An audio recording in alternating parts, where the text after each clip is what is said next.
That's why In a when, nutshell, let me just explain what's happening that I can see, and that makes a lot of sense of why the behavior seems erratic and all over the place. Whenever we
Okay, we'll go ahead and get started. Aaron, I believe, is at another meeting, so he had a conflict with this meeting. And it looks like we have less LEAs than usual, probably because it's at the end of the school year. So we will be emailing out, as usual, all these slides and sending recordings. But thank you for those that could join us. And so we'll go ahead and just get started. If you want to go to the next slide, please.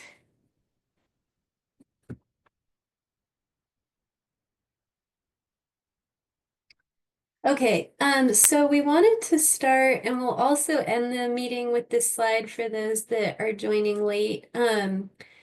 This is just another reminder, if you haven't already, to have someone in your LEA make sure to submit this information through Qualtrics. This link was also sent out in an email, so if you've already done it, you don't need to worry about it. But if you haven't had a chance, please just take a moment, either at the beginning of this meeting or at the end. We'll put this QR code up again, so that you can remember to get that submitted.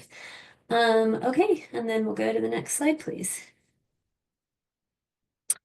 So the agenda for today, we will be doing the year-end UTREX training for the July 7th deadline. For all LEAs will need to finalize their year-end data. We also have other items on the agenda. So first off, we have Katrina to give an SSID training. So I'll turn the time over to her. Thank you.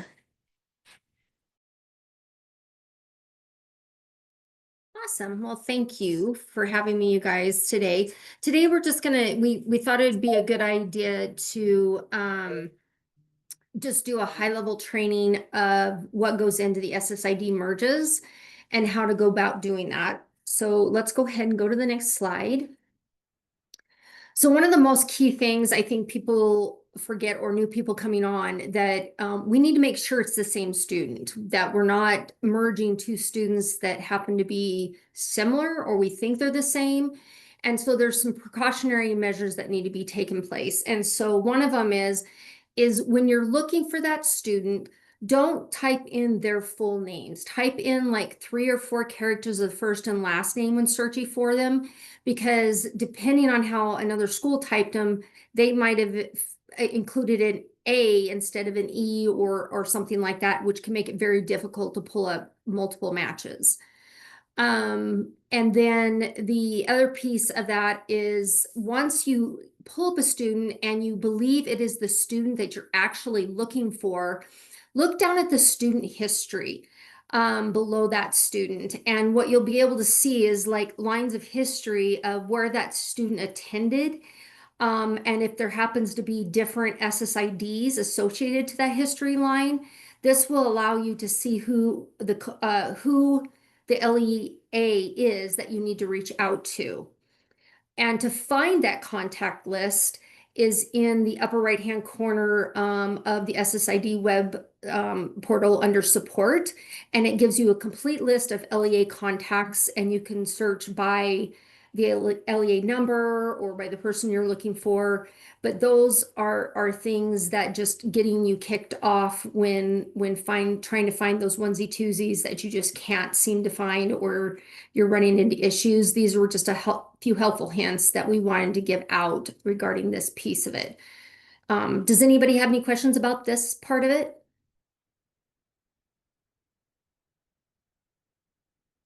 Okay, let's go to the next one. So when we're requesting a merge request, it needs to be done through the ticketing system, which we'll get into in the next slide. But these are things to remember, that all primary attributes must be exactly the same in both SSIDs, or we're not able to do the merge. It's not that I can't even force the merge through. The system will not let the two students be merged. So this can cause delays and you guys trying to get your data cleaned up if we don't have the exact matching. Some ways to double check that is you can copy the name and put it into like Notepad, and it'll show you if there happens to be a space somewhere that you just can't see visually on the screen. We find that a lot. The other one is just making sure first, middle, last, the sex and the birth date are identical. Sometimes we get the longer names where a last name has a dash in it, but the other person isn't using it. It's using it as a middle name instead of last name, those type of things. And we always recommend, not even recommend, it should be that we're going off the birth certificate. But if you're going off a registration sheet that you're trying to get into the system until you have all the documentation, these errors can happen. So it's just a matter of really clarifying or making sure you have the right data. If you find the student, but the student has other SSIDs in the system and they're not matching up, here are some things. We will always take the lower number of the SSIDs. So that will be the number kept. So when you go to fill out the form, you'll put the lower number in first, and then you'll put your number in that you currently have. The next piece is that the requesting LEA that is asking for the merge needs to make sure they put in a school ID number to be kept, because we don't want to just guess and go, well, they have 2 lines here, I guess we pick this LEA number and it's the school number and it's the wrong one. So we require that information. Next is the requesting the LEA needs to provide the student school ID number. Sorry, I just went over that. The next important piece is you need to provide the name and LEA number of the contact who granted permission to merge on behalf of their LEA. So say there's 3 LEAs involved and I'm one, say I'm Syracuse Arts Academy, and I've noticed that Davis has a line item on that student and Granite has a line item on that student. And so I have to reach out to both Granite and Davis and verify with them that that is the correct merging and that they are okay with us authorizing, because that information will need to be put into the ticket. Does somebody have a comment? I just saw chat.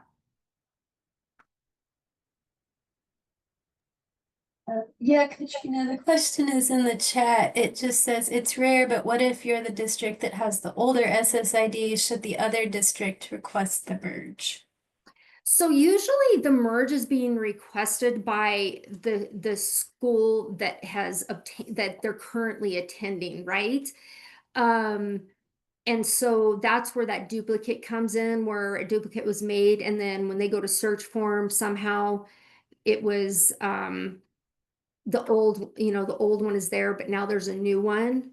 So Michael, I'm just trying to see if I'm saying this right, but if you're the district of the older SSID, yes, in most cases, yes, you are correct. The other district would be the one requesting the merge because they're the ones that have the incorrect SSID and they need to merge up with the older one. I hope that answers your question. I'm just wanting to make sure that are we still able to request the SSID merge? That's the question I'm really asking. If we're the Oh. one with the older SSID. No, yes, yes. It doesn't matter if you have the old one or the new one. It really comes down to who has that student, and let's get that student cleaned up and have the appropriate SSID. And so that's why they're reaching out to the other LEAs if you find one, and saying, hey, you have this student, I believe it's the same one, whether it's a lower number or higher number. We believe it's the same. Let's look it over. If it's the same, you can put in the request. They don't have to. So in that case, we would put in the LEA number of the other school.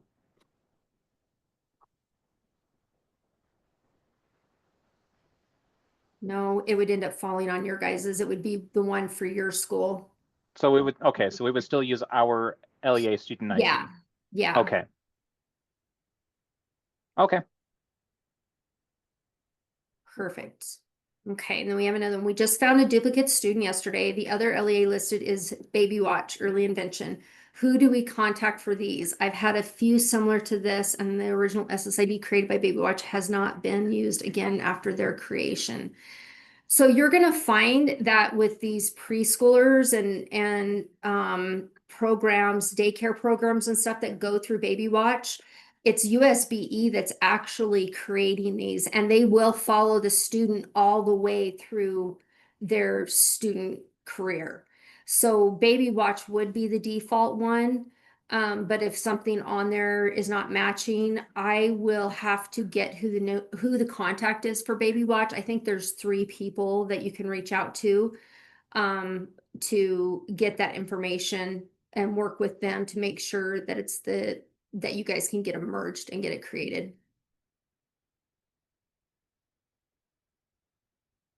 Jennifer, did that answer your question?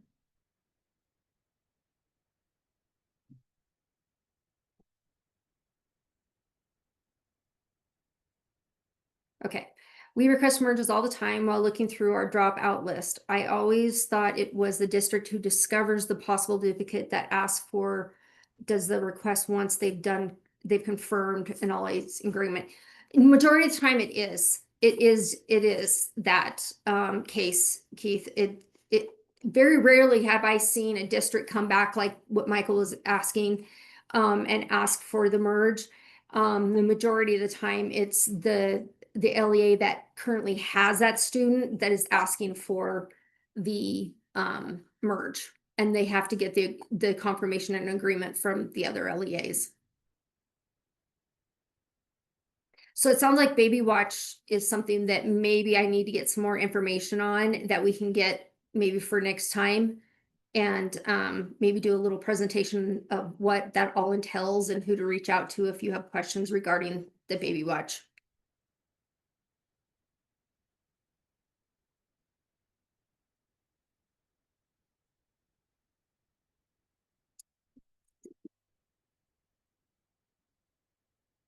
Oh, yeah, use the contact list on the SSID website.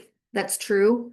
They should be on there because they are users in the SSID system as a contact.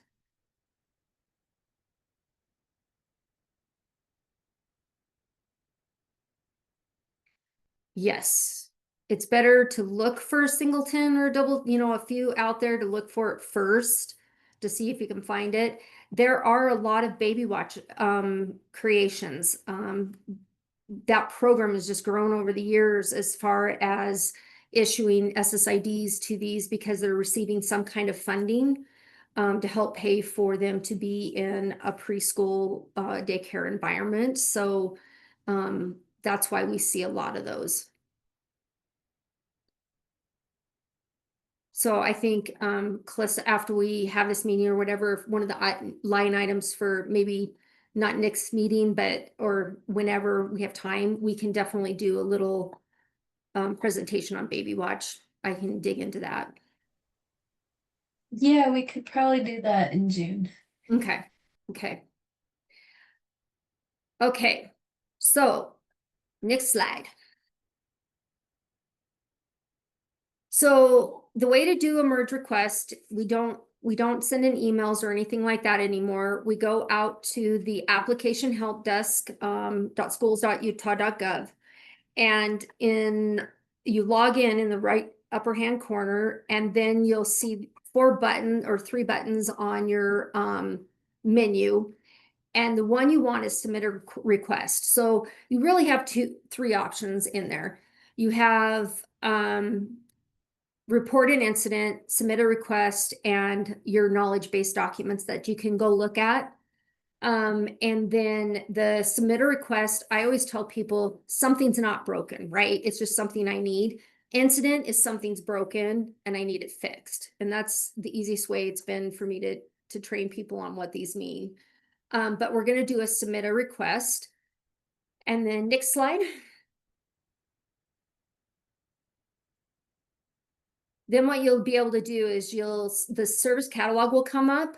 You'll go down to SSID and then you'll click on SSID merge request.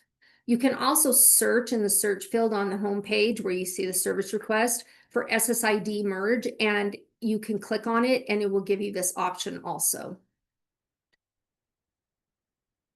And then the last one, sorry, this is a little small. I apologize for us who are blind because I'm one of them. This is what the ticket looks like that you're going to be putting in. So the requester, obviously, you'll select your LEA name and number. So it's a drop-down list. So basically, if you start typing 1N or 01, it will pull up, or Alpine, it'll pull up your name and you'll be able to click on it. You don't have to scroll through the whole list. Here is the student SSID to be kept. So this is the one that we're keeping.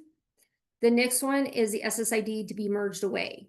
Now, we are aware that sometimes there's 2 or 3 to be merged away. So if you have those, you can put those in the ones to be merged away within this same line. So if there's 2 or 3, I think the most I've seen is 2, maybe 3 at the most. But if we're getting more than that, then boy, howdy, we're in trouble. And then here's the student ID number to be kept. So that's the school ID, not the SSID. And then permission granted, you just type in Mary 01, Sarah 40 is who you approved, because we take a look at these and we have to verify that everyone on that list of that merge that is associated to those numbers is on this permission granted list. Because if they're not, then we have to kick the ticket back and say, you're missing other districts for approval. And so that could be one reason why it's getting kicked back. Now we've added, based on some feedback we had from users, reason for merge. It used to be just a text field. Now it's a drop down. You can easily select. It can be name not matching, first name, last name, middle name, sex, and birth date was one of the reasons. And then we also did where the information matches, just not the SSIDs. And then if you have something else, you can put it in the other. So that's the form to fill out. Hit submit. It goes to our help desk folks. Their turnaround on average is 1 to 4 hours to get this completed, as long as there are no issues.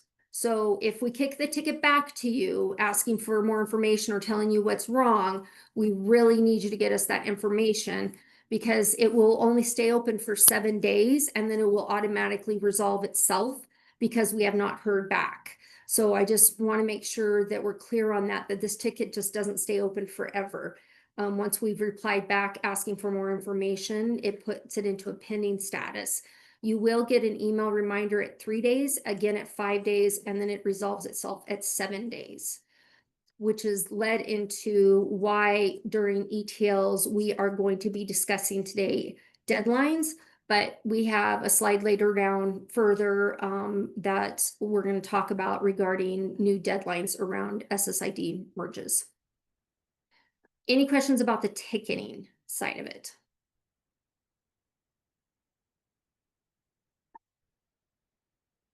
Okay, that is all I have. Thank you all for your time. Okay, thanks, Katrina. And now we have Kristen with some announcements from Teaching and Learning and Licensing. All right. Good afternoon, everyone. Most of these slides you may have seen before, but we'll go through them super quick. Next slide. So educators must renew their professional license before June 30th. Monthly reminders have been sent. Educators who have not worked in who have worked in the last 5 years in education do not need to do the renewal form, but they still need to log into USIMS and take the ethics and do some other stuff. Also, if there's any school changes for school year 25-26, that includes names, closings, grade range changes, addresses, please let me know as soon as possible. Next slide. The core code changes have been posted that you can be found at that link. In addition, we have added the packet core codes, so they are now up there. This site also has information on how, if you need to change the Cactus user at your school. Next slide. House Bill 199 packets. USB is now required to collect data and report it on the number of credits earned through the packet's core code, credit recovery versus original credit, and the number of students who use packets. It's estimated between 20 and 30% of students graduate with at least some packet credit. Yeah, thanks. So what is a packet? A packet means a collection of instructional materials and assessments that are used to receive credit through the packet method. This is also from the legislator. The packet method means an educational approach where the high school student receives the materials from an institution, an organization, or LEA. The high school student then self-directs themselves through the materials with minimal or no instruction from a teacher. And the assessment is primarily based on completion of assignments with the materials. So that's what a packet is and the packet method. Next slide. So we have found out that some LEAs will give credit, original credit for packets. Replacement credit should be a pass-fail unless and doesn't impact the GPA, but allows the student to fulfill graduation credits. An original credit means the student is earning this credit for the first time. The LEA can only award a grade if the packet adheres to the standards prescribed in state board rule. And the LEA has approved the packet for instructional use or uses a packet that is approved by USBE. Next slide. We're going to pull this information from the transcript starting next with 25, 26 seniors. But don't worry about putting in, if they earn packet credit before their senior year, don't worry about it. The credit recoveries are going to be 18 and 19 codes. Recovery will be 18 and original credit will be 19. There will also be some generic courses where if a student needs half a credit of fine arts, you can just use that code and put it into their transcript. Next slide. Give it on to Maureen. Does anybody have any questions? We are working on some guidance for the packets, but it'll probably be a month before it is out.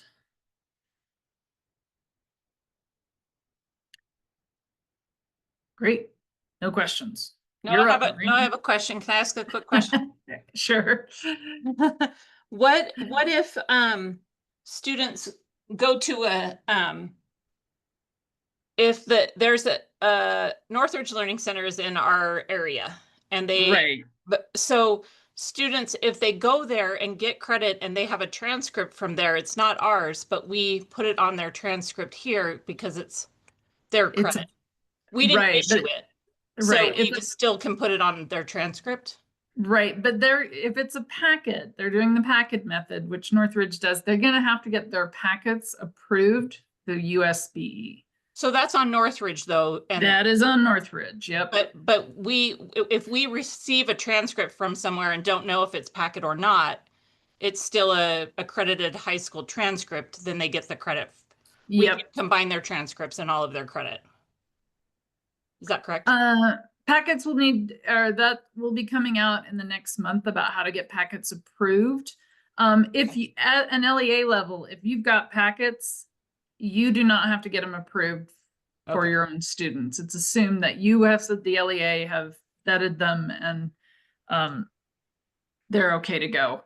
It's packets that are coming from outside that vendors are gonna have to get accredited. So all of that's on Northridge though. Once Yep. it's on a student's transcript, then they can bring that transcript to us and say, hey, I did this over the summer. Then we give them high school credit for Right. PE. Yes, I know the PE and GFLs. All the summertime things. Happen, right? Yeah, so, Okay. Okay. but we should have some better guidance out by next month. But we're not in the business of judging other people's transcripts in their programs. Nope, they have to, it is their responsibility. Okay, thank you.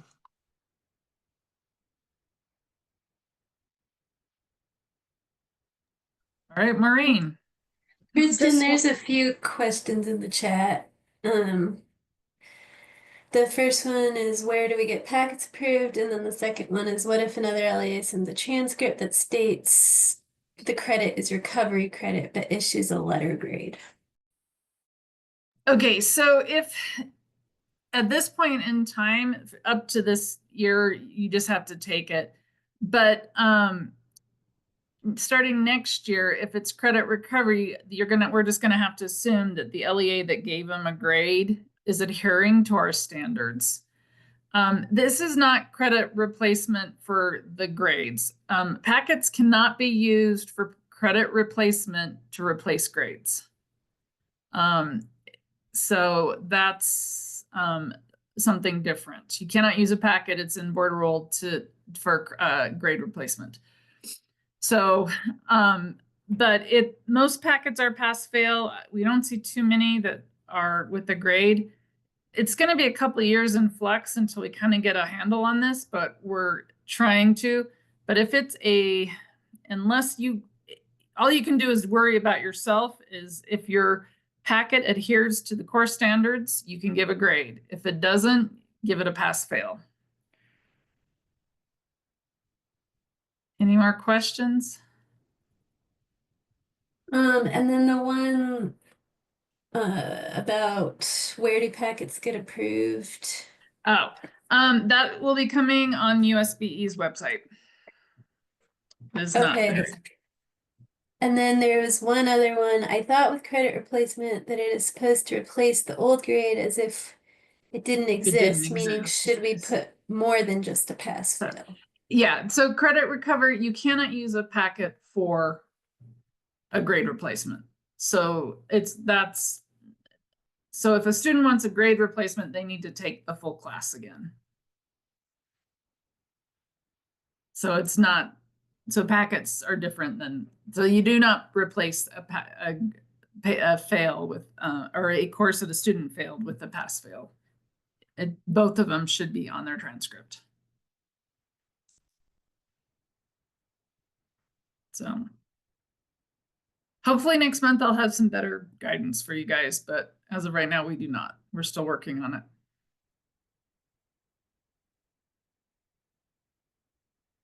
Okay, now Maureen, you can go. All right, here I am. All right, so I'm just have one topic to discuss today, Acadians reading and math data. So last month I spoke at this meeting about data for kindergarten students for Acadians reading. And I was asked about the early numeracy result, and I very confidently gave you the wrong answer. To that question, we also need your early numeracy results for Acadians as well. So these fields on this slide, we'll need you to report them to us. Excuse me, next slide. If you use the Aspire SIS, then you should be able to enter those results in there and they'll be reported to us. There are no extra steps. If you use a different SIS and you are unable to submit those results to us via your UTREC submission, then we have templates available that you can upload to Move It, and we'll take those and we'll do the next steps for you. That is pretty much it. Just if you need help getting access to Move It, you can contact Emily Ng in the assessment department, and she can help you set up an account. And I think that's all I have.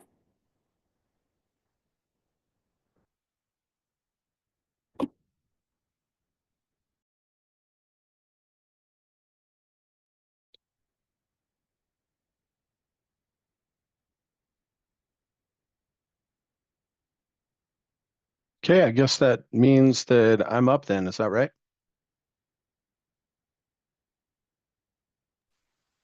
Yes, you're good to go, Mark. Thanks. Okay, yep. Okay, I'll try and make this fairly quick. Next slide, please.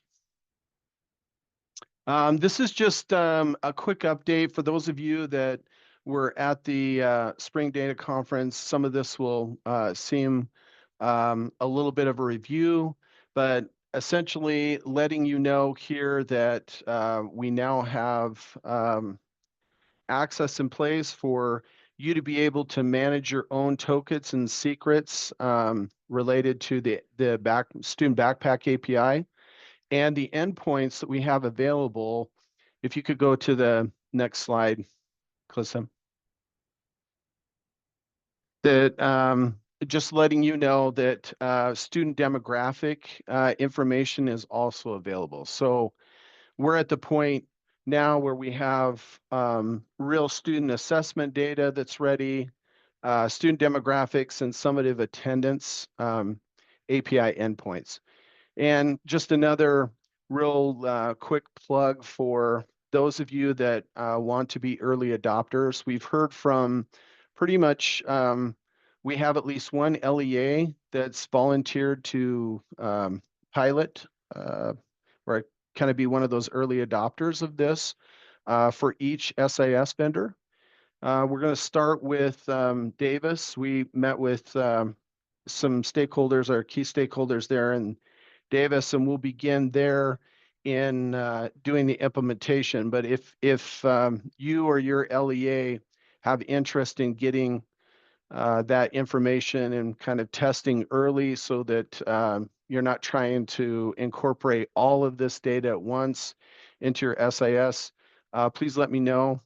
I think the value there is that you get kind of a head start on working through any type of questions that you have as an LEA with going and getting this data when a student transfers into your LEA, or in addition to that for updated assessment results. When those are ready, those will be coming with the student backpack too. And we'll have the bandwidth to be able to kind of give you the white glove service, so to speak, to help you through any kind of implementation issues that you have. So I'll put my email address in the chat here. And if you have any questions, please reach out. Thank you to those of you who have already reached out and given me some information regarding some of the challenges you have and also your willingness to be a part of that. So I appreciate that. I noticed there's one question here from Katrina Cole. Do you know when Aspire is on the schedule to begin testing? We haven't, that's something I'll circle back with you, Katrina, on, both you and Leonard, and we can talk about where that is, and some of my thoughts on where Aspire might be able to fall into that, and also your roadmap. Okay, sounds great. Thanks. Yep, I'll reach out to you either later today or tomorrow. Okay. Just not Monday, because I'm not going to be here Monday. Okay, sounds good. Yep. Bye. All right, thanks. That's all I pretty much wanted to cover. So if you have any questions, reach out. And again, I'll put that in, I'll put this in my email address in the chat here. Oh, Barbara Smith says, is USB offering any summer training on student backpack? To this point, no, we don't have anything in place training wise, but I think that's a good idea and probably something.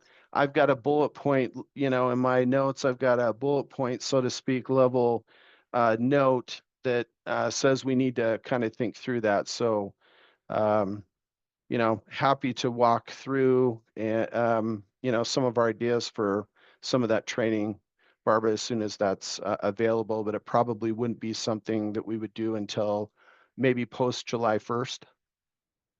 But I like that, and it's something that we've considered as well. So feel free to reach out if you have any additional questions on that.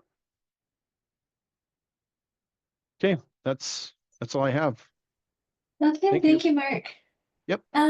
Okay, so for the next chunk of the meeting, Riley, Stephanie, and myself will be going over the year-end UTREC submission, and then Cliff will close out the meeting with 4 different updates and announcements related to UTRECs and data submitting.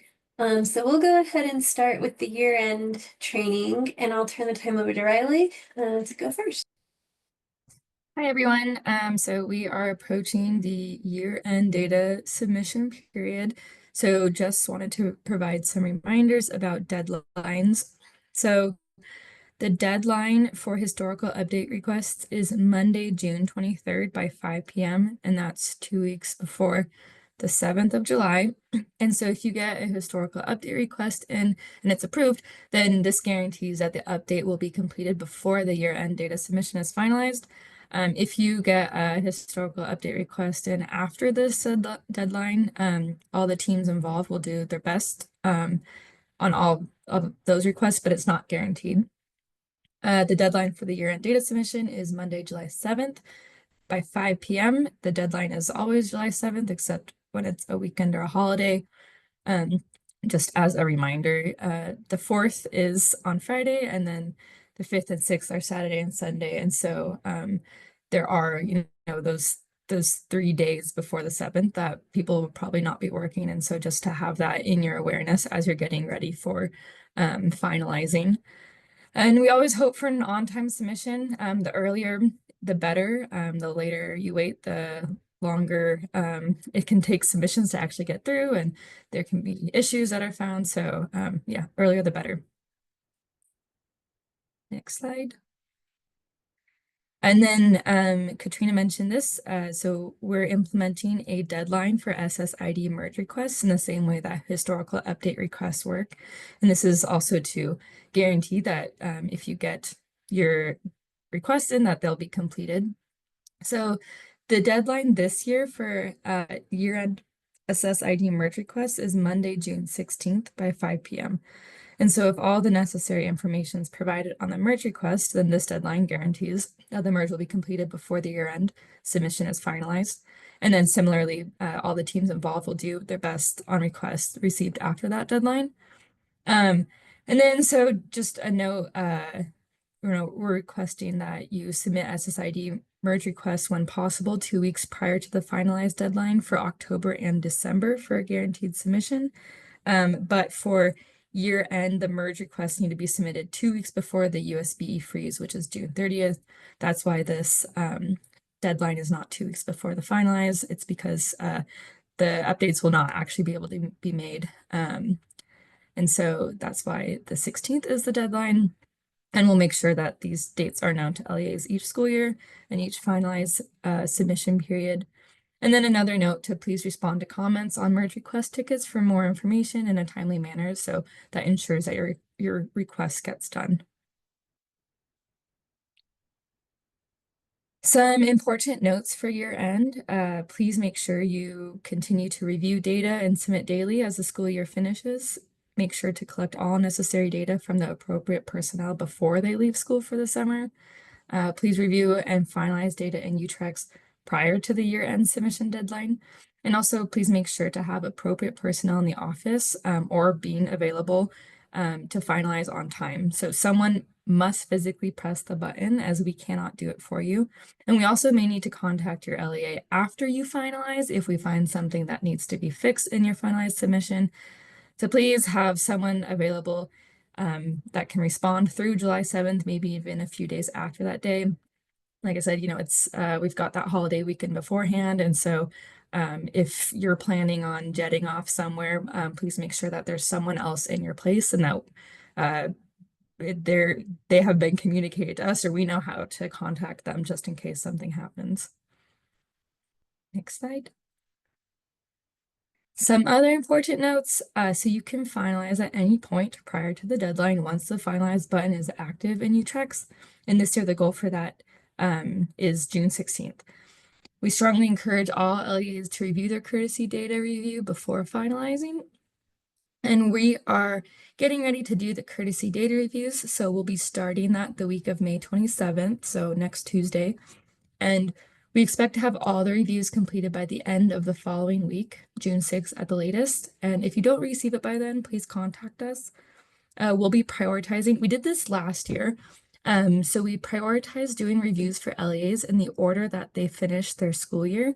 And this is because a lot of the items that we look at, like membership or some of like the errors that show up don't come up or aren't relevant until after the last day of the school year. And so 2 years ago, we started doing reviews very early and we found that they weren't really helpful because it didn't provide a complete picture of the data. So we'll be starting reviews in order of the last day of school. The way we know that is the last day of school is because your LEA filled out the calendar in Data Gateway. So if you're like, wait, we already ended school, why haven't we gotten our review? This is just like a little note. Maybe you didn't submit your calendar to Data Gateway, and so that's why we don't actually know that your school is finished. So if we don't have the information, we'll just get to yours after we get to everyone else's. But you also can request at any time to have a review prioritized at the beginning of our window. So just send us an email to datastatisticshhelp@schools.utah.gov, and you can also request an additional courtesy data review up until the submission deadline. All right, next slide. Okay, so this is an update on the school summary cumulative report. We got a lot of emails and I think some tickets about the PDF report. It was not showing data for any LEAs, but it has been fixed as of last week. So if you're still not seeing data in your PDF, or if there are any schools that are missing that should be there, please send an email to us or put a help desk ticket to UTREX as soon as possible so that we can get that fixed. This is an example of the review letter. We send it to the LEA UTREX admin prior to the submission. And so there are two sections of it. One is please review and respond to confirm that the items that we flagged as potentially problematic are correct, or that you'll be fixing them. And then there's another part of the letter that is please review them. You don't have to respond to us, but they might be elements that we thought maybe there could be something wrong with that, or just like more informational. So yeah, that's, I think Calista or Stephanie will be talking more about that later too. I could be wrong.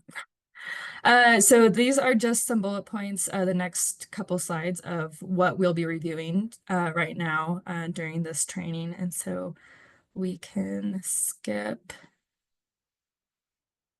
Yeah, we can skip again. Okay, so starting off with fatal errors, as a reminder, fatal errors block records or parts of records from coming through to UTREX. This affects rostering, funding, important reporting that rely on finalized year-end data. Level 1 fatals occur from problems within your LEA's data, and level 2 fatal errors occur from problems within the data after it's checked against something else, like another LEA's collections, external APIs, the SSID system, other years. So these errors occur once the data are in UTREX, and they will block students after you finalize during the state's ETL process. So if you look in the examine file and you're like, oh, this student is showing up and they have a level 2 fatal error on them, just know that that level 2 fatal error will block the student after you finalize during the state's process and transferring the data. So that's why they need to be fixed. Fatal errors result when a required field is blank or has an incorrect value, and you can still finalize your data with the fatal error. We do not encourage this because it affects data quality and you also may lose funding. And it also affects the accuracy of records. And so you can review these fatals in the UTREX overview. There are also warnings that become fatals that we ask you to review. So some validations start triggering as fatal errors after the last day of school. And there's a list at the end of the PowerPoint that you can review. There is a new validation that's now fatal for all LEAs, and it's the S1.368 validation, and that's district of residence must be present. So that's now, and then we have these two new level 2 validations in the UTREX specs. The district of residence fatal, that's now triggering for all LEAs. That would be if it's invalid. And then the invalid address fatal, that's now triggering for all LEAs. We provide lots of training on how to address these two level 2 fatals, so we won't go over that now. And there is the dual scram warning and dual scram fatals. So it's only a warning until there's been 19 days overlap. At 20 days, it becomes a fatal error. You can also review warnings in the UTREX overview. Yeah, so in the comments right now or in the chat, Cliff, yes, will be addressing the district of residence issue right now that's going on in UTREX. So I'll let him talk to that.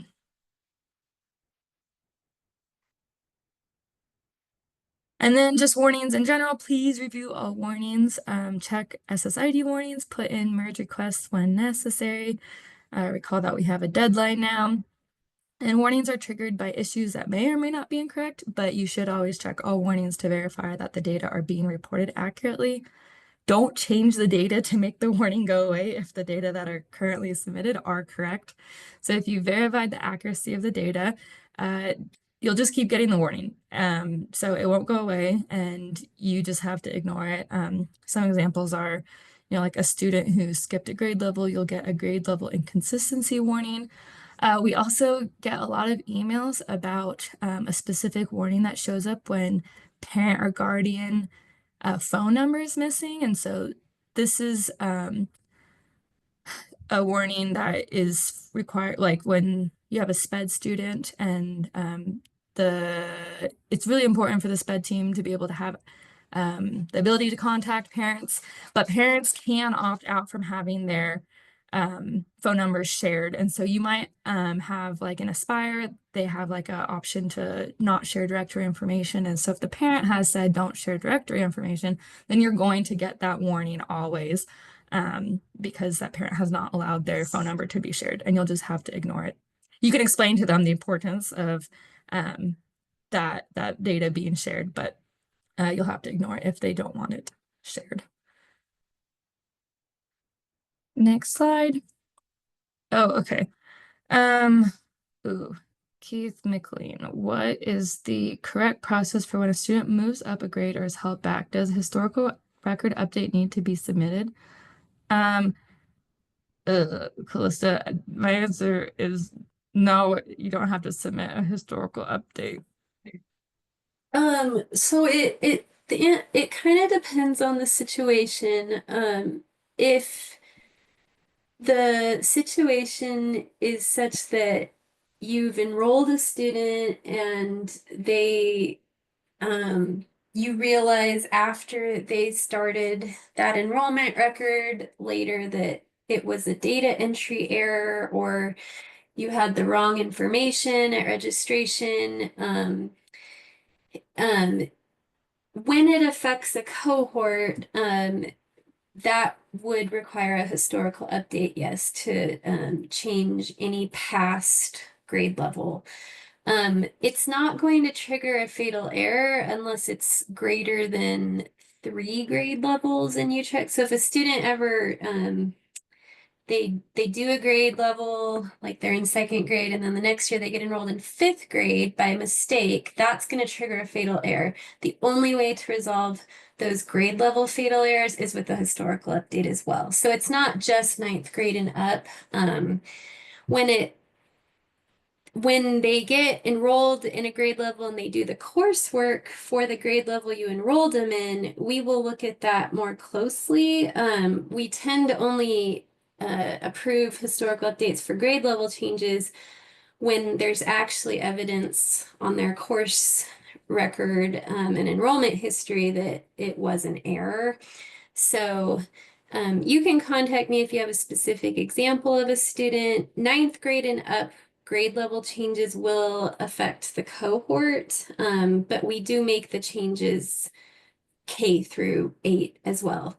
It will trigger a fatal error if the grade level is submitted greater than 3 years. But if it's less than that, it will just be a warning. So does that answer your question? If you want a specific example, you can just email me on the side and I can look at that. But in general, hopefully that addresses. Okay, thank you, Callista. Back to the warnings and errors. So if you have any questions about the errors that you're getting, definitely first check the UTREC specifications. They're linked there. You can also review the warnings in the UTREC's overview. When you download the validations, you get an error message, you get error message description. That often is really helpful for helping to troubleshoot. Next slide, please. So one of the data points that we also ask you to check during the year-end submission is enrollment and membership. So make sure that enrollment validation type codes are being reported accurately.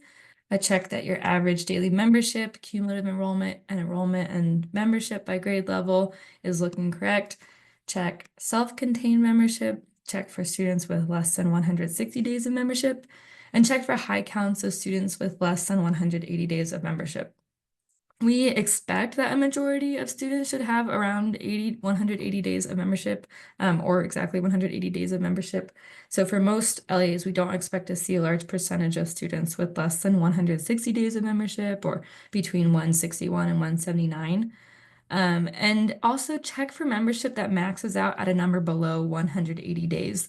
If you see that, it could be a sign that there's an issue of how the membership's being reported. Like last year, we found one LEA was, or one SIS was having LEAs consistently reporting students with SPED membership that would max out at 109 or 79 days of membership. And that is a really big issue with regards to data accuracy as well as funding. And then just to keep in mind that your SIS might not start showing 180 days of membership until after the last day of school is finished. So if you're seeing, oh no, none of my students, like in the school summary report, you see 0% of students have 180 days of membership. That could be because they actually don't, and it's because school's not over yet. Next slide, please. Also check for part-time codes. See that they're reported for all students who enrolled as part-time homeschooled or part-time private school, or attend your school part-time for some other reason. Also check the enrollment and membership by SCRAM, YIC, part-time and resident status. We look in the reviews for big unexpected changes as compared to the previous year, and we're trying to catch potential problems with how membership is being submitted. But we still ask that you review and pay close attention to this as well. And you can review the data in the school summary cumulative report in UTREC's reports under the year-end reports. So you go to the overview, then to reports, then to the school summary cumulative report, and you can download the PDF to see the aggregate data, or you can get the student level data by downloading the CSV or Excel file. And then Cliff says, yeah, note on membership that if the student wasn't enrolled for the whole year, they won't have the whole 180 days. That is mostly true. There could be, there's instances, and Calista did a training on membership during the data conference. There's some students who might actually have 180 days because they were dual enrolled, but they weren't enrolled the entire time at yours. LEA. So it definitely just depends on a case-by-case basis, but we do expect to see that a lot of students, the majority of students, have 180 days of membership. This is an example of what an LEA school summary cumulative report that looks downloaded, or that's downloaded from Utrecht's reports. And we'll send this out with the reviews as well. This gets updated with each submission that you do to Utrecht, and so it doesn't there's no way to view previous submissions through the school summary report. It's just whatever you have in Utrecht right now. Next slide. All right, I'm going to hand it off to Stephanie unless there's any more questions about those items that I went over. Also, feel free to stick it in the chat. But go for it, Stephanie. Okay, thank you, Riley. So in the next several slides, we'll walk through some key data points that LEAs should verify for accuracy before finalizing their submissions. So our review process, like Riley talked about in the previous slides, is basically comparing end of year data from the current school year with that of the previous year to identify any large or unexpected changes. If any, we will mark the current year data points in the review letter for you to verify. You can also use the same way to double check your data by accessing School Summary Cumulative Report located under the year-end reports section on Data Gateway. One group of key data points that we want to go through includes demographic counts, such as low income, English learner, homeless, youth in custody, YSE, and special ed ESY, extended school year counts, as well as counts for military child and immigrant counts. Next slide, please.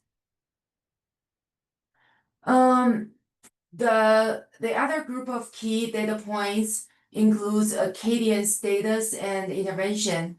A new requirement this year is that kindergarten student data must include in both rating on grade level ROGO and early numeracy for both status and intervention. For example, with ROGO status, LEAs are expected to submit kindergarten test status and intervention data for all 3 test sessions, BOY, MOY, and EOY, via Utrecht. If Utrecht is not yet set up or functioning, you may use a template provided by the USB assessment team to submit kindergarten data. Please note this template is only for kindergarten data and only for this year. Do not use it to submit data for grade 1 to 3 because those are already submitted through Utrecht. When entering ROGO status information for K to 3 students in your SIS, you must assign an appropriate code for each student for each test session. The most common codes are Y, representing student has a test result with at or above benchmark score. N, student has a test result with below or well below benchmark score. So if student doesn't have a vendor test record, you must provide a reason using one of the following codes. First year EL student took a modified or alternative assessment somewhere else, or parent opt out. We expect most LEAs to use a mix of those codes. If your LEA uses only Y or N, or very few of the other codes, we will flag it for review. So some important notes is these codes, including Y and N, are not automatically loaded into your SIS. So they must be manually entered for each K-3 student 3 times per year. To reduce workload, we recommend entering them throughout the year rather than waiting until the year-end deadline. Next slide, please. Assigning an appropriate code for each student in each test session is essential. Students without a code or those left blank will be considered untested, which will negatively impact your participation rate. To monitor this, you can review aggregated counts by grade level in the school summary cumulative reports, or view student level data by downloading the rating on grade level with UGG report under the assessment report section on Data Gateway. Next slide, please. Early numeracy status follows the same requirements as ROGO status, and we will review it using the same process. Please remember that the new requirements to submit kindergarten student data applies to early numeracy as well. This includes reporting both status and intervention for all 3 test sessions, beginning of year, middle of year, and end of the year. Next slide, please. Okay, so you can review the aggregated early numeracy status counts by grade level in the school summary cumulative reports as well. However, please note that there's no dedicated reports for early numeracy under the assessment reports section of Data Gateway like ROGO. Are there any questions? Let's see. Okay, I think Calista handle those questions. All right, I'll just go ahead to present. As discussed in the previous slides, both reading and early numeracy intervention status are required to report for kindergarten students this year. Please note that if a kindergarten student has at least 20 years of membership and their reading intervention status is left blank, it will trigger a fatal error. This means that the student's record will be blocked and can't be submitted to UTRAX at year end.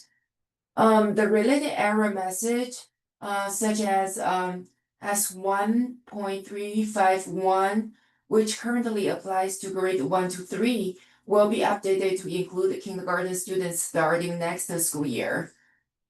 Just like the test status, if you are unable to submit kindergarten intervention data through UTRAX, you may use the template provided by the USB assessment team.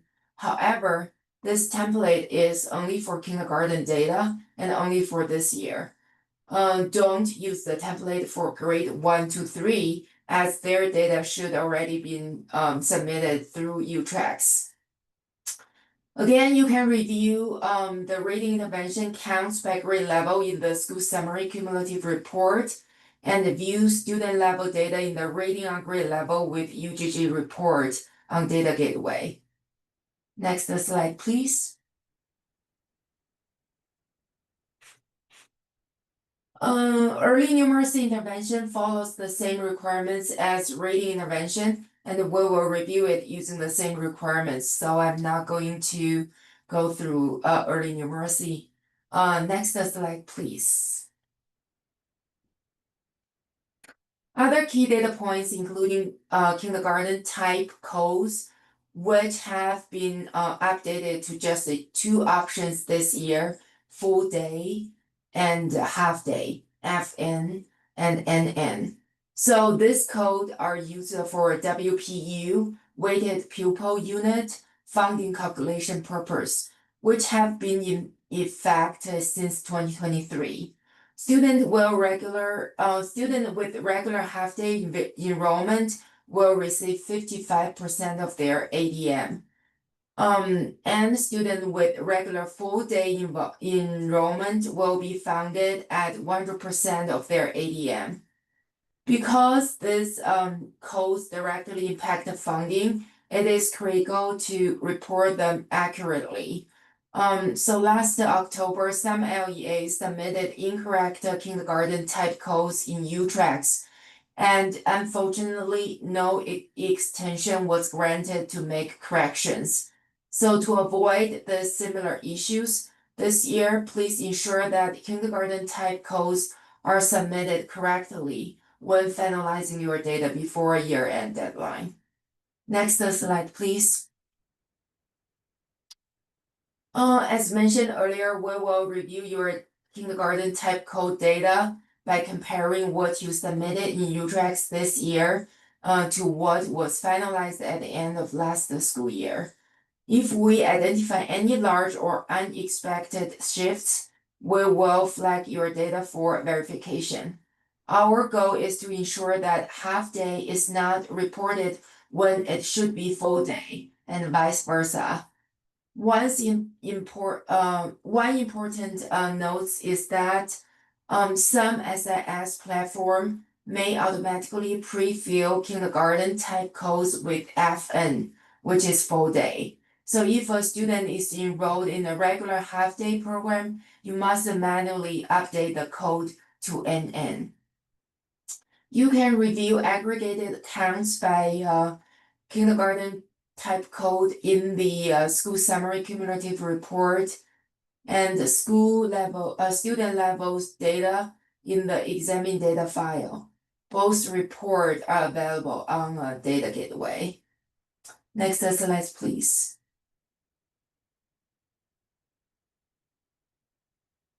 Okay, incidence data is another critical group of data points for year-end finalization. LEAs are required to report all disciplinary removal from a student regular instructional setting, all incidents involving school resource officers or law enforcement officers, all incidents where a student was the offender or victim of bullying, cyberbullying, hazing, or retaliation. Please note that SRO and LEO related fields, as well as the retaliation field, have been required since school year 2023. It is highly unlikely for an LEA to report 0 incidents.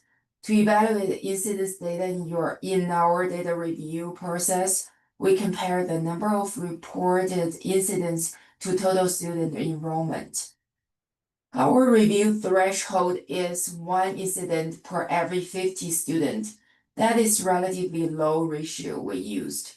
So most LEAs typically report higher ratios than that, such as 1 incidents per 25 students.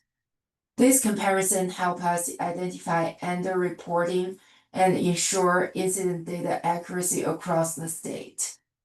Next slide, please. Our goal in reviewing incident data is to support LEAs to improve data quality and avoid potential consequences. For example, if an LEA reports no incidence data for special education student for 3 consecutive years, it will receive a risk score of 5 for indicator 4 in its RDA evaluation. To help monitor this, you can review your incident data in the Discipline Incident Summary Report located under the year-round report section of Data Gateway. Okay, there are some questions. All right, I think Lista already handled that. Let me see. Okay, all right. Next slide. Tips for reporting incident data to the state. So for Compass users, be sure to check the report to state box in your SIS. In the past, some LEAs believed that they had submitted incident data to U-Tracks, but the data didn't go through because this box was left unchecked. Other SS platforms, users, if your SS includes a send to state option for a final step to transmit incident data to UTracks, please make sure to complete that step. Some record incidents, at a minimum, ensure the appropriate box is checked if applicable for all incidents that are legally or board rule required to be reported. So these small steps are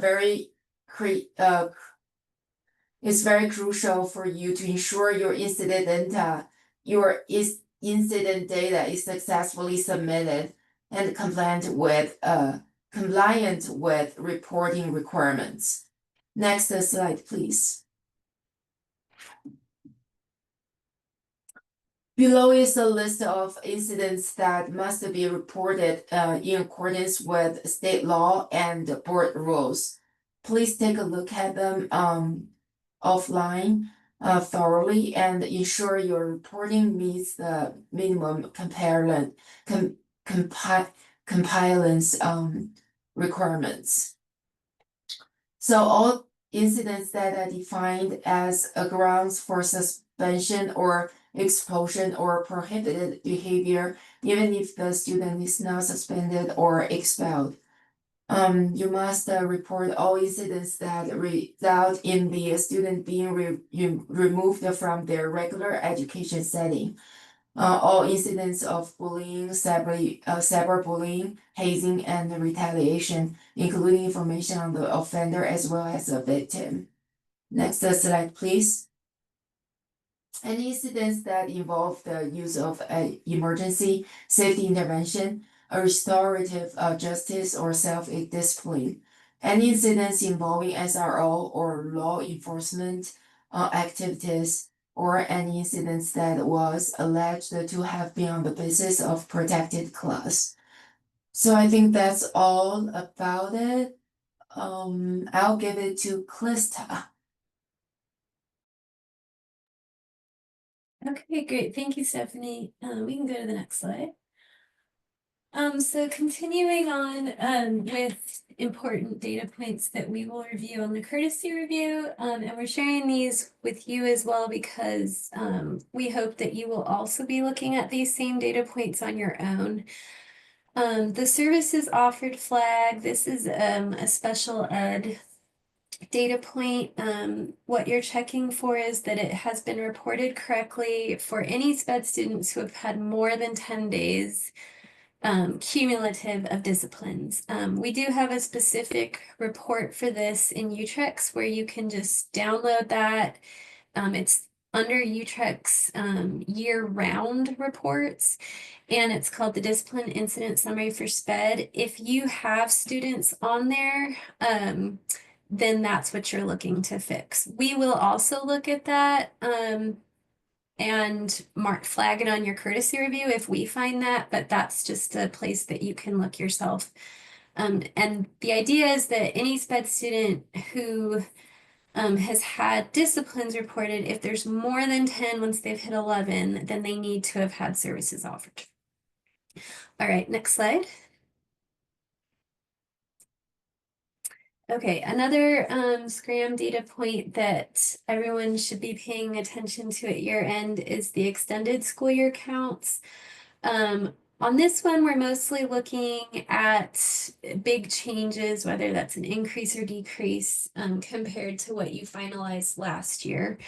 The reason we look at this and the reason it's important is because there is funding tied to it, and it's based on what you finalize in July.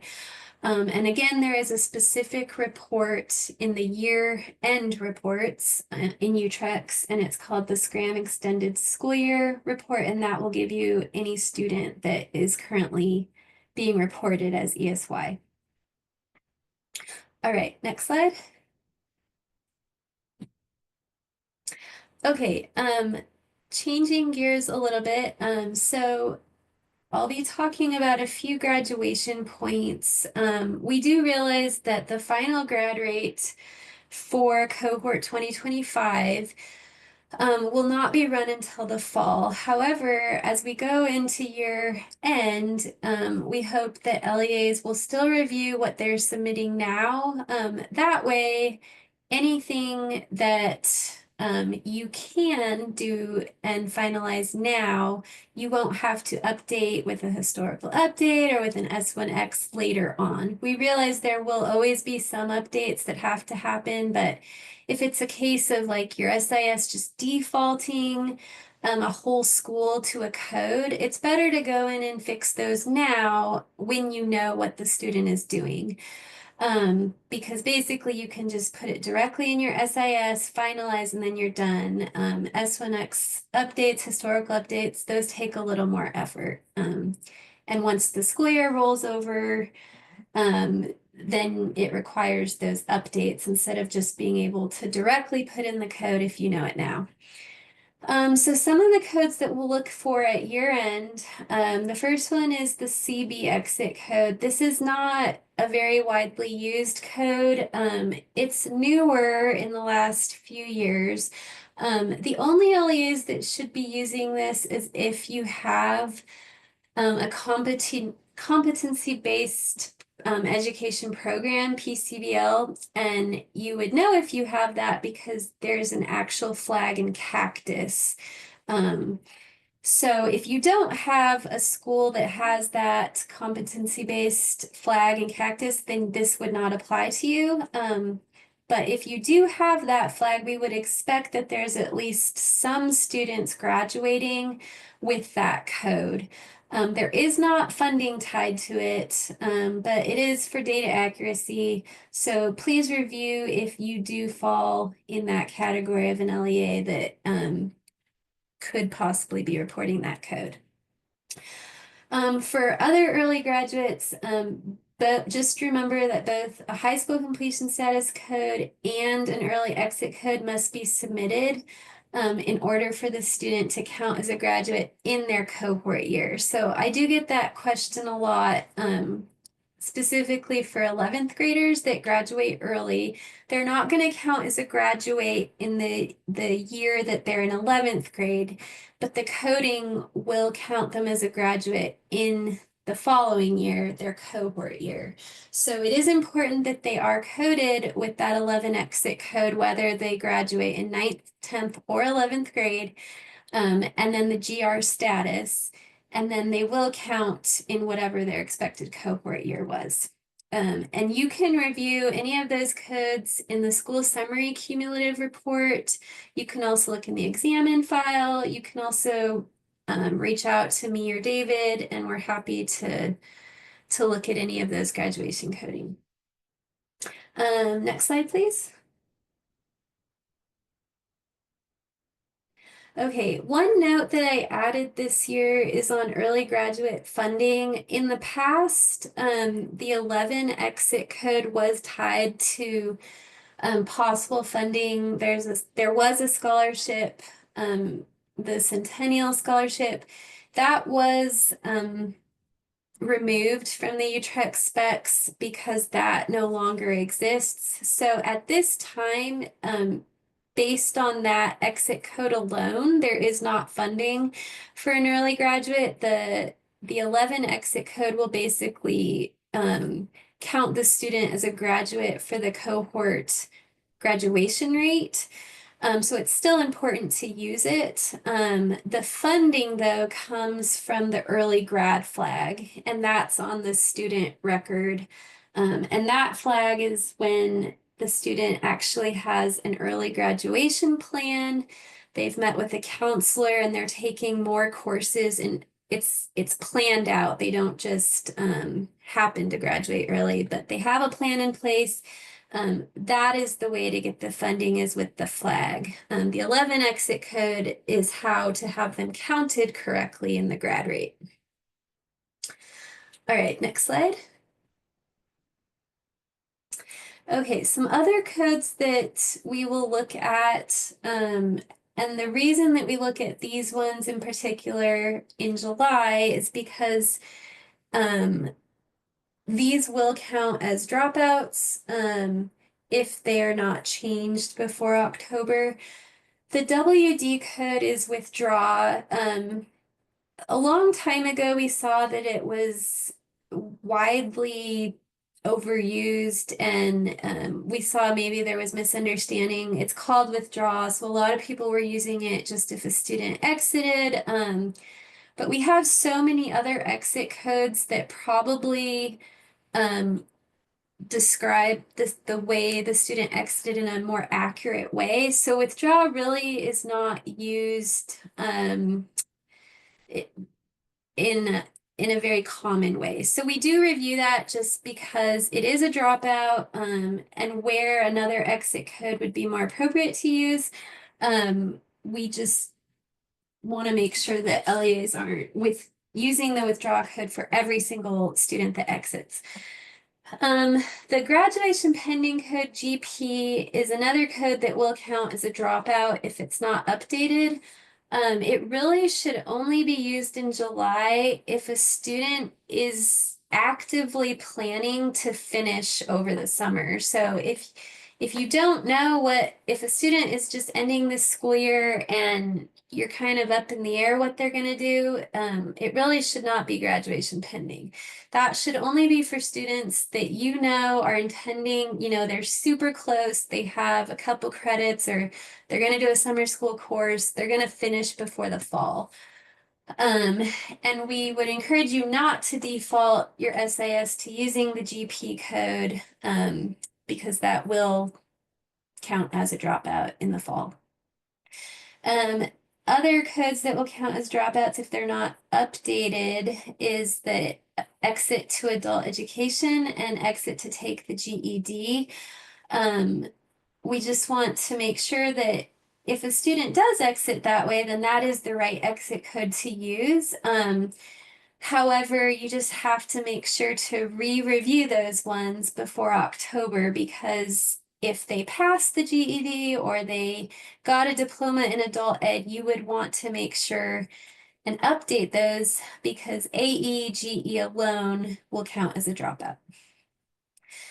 And then the last set of codes that we'll review, if a permanent exit status, so that basically means any code that implies a student is not expected to re-enroll next year. So a graduate is an obvious one. So any of the graduation statuses. Some other less common ones are if a special ed student ages out, or if a student passes away. Those codes will trigger a permanent exit error in the fall if you marked a student with one of those codes and then they re-enrolled. And we understand sometimes, there's data entry errors, or maybe a student, you thought that they finished and then they decided to come back. We see that a lot with special ed students, so they actually needed to be retained. But we would just encourage you to look now, if you're using any of those codes, to double check what that student is planning to do. And I would double check especially with the special ed students, because a lot of our historical updates are changing GRs to RT. So if there's any plan that they might return next year, then they probably should not be coded as a graduate now. All right, next slide.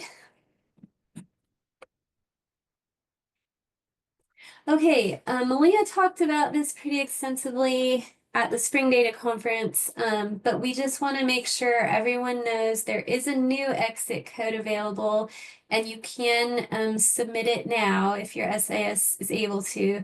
So this is the AS exit code, and it's for adult education students. But the important part is that the LEA still has an IEP in place. So it's not that they did have an IEP and then they went to adult ed. They are keeping an IEP in adult ed. If they meet that criteria, then they can be coded as AS. The reason that that's important is because they will no longer count as a dropout. They will count as a continuing student. Another exit code that is not new this year, but it was new last year, so it really wasn't used, was the IB exit code. This is, I don't know how many we would expect to see. It's probably not going to be widely used, but if you have any students that do graduate with the International Baccalaureate education, then you would want to make sure and use this code. It is not currently tied to funding, but I believe there was talks of funding for it. So if at any point they do ever provide funding for that, it would be based on using this code. So you would want to make sure that you are using it. Again, if your LEA offers that type of education. So it's like the CB where you have to have the IB, the International Baccalaureate program, and that's a flag and cactus. All right, next slide. Okay, these are just the notes on those newer exit codes. Since they are newer, we just provided what the Utrecht specs say about those. So I won't read that now, but we'll be sending this out. Next slide. Okay, so we have started to provide some training on graduation codes for special education students just because there are so many different options, and this link, when we send these slides out, actually will direct you to the website. So if you have questions about special ed students, I would recommend seeing some of these resources that we send out, but there's a graduation guidelines for students with disabilities, and that's from our USBE team. Lavinia and Malia know a lot about that.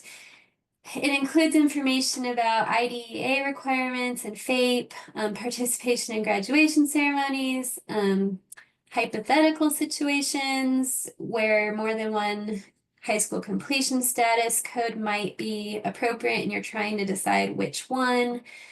It also has recommendations on which code to use based on how it is treated in the OSEP indicator 1 and 2, graduation and dropout rates, as well as the regular federal cohort graduation rate.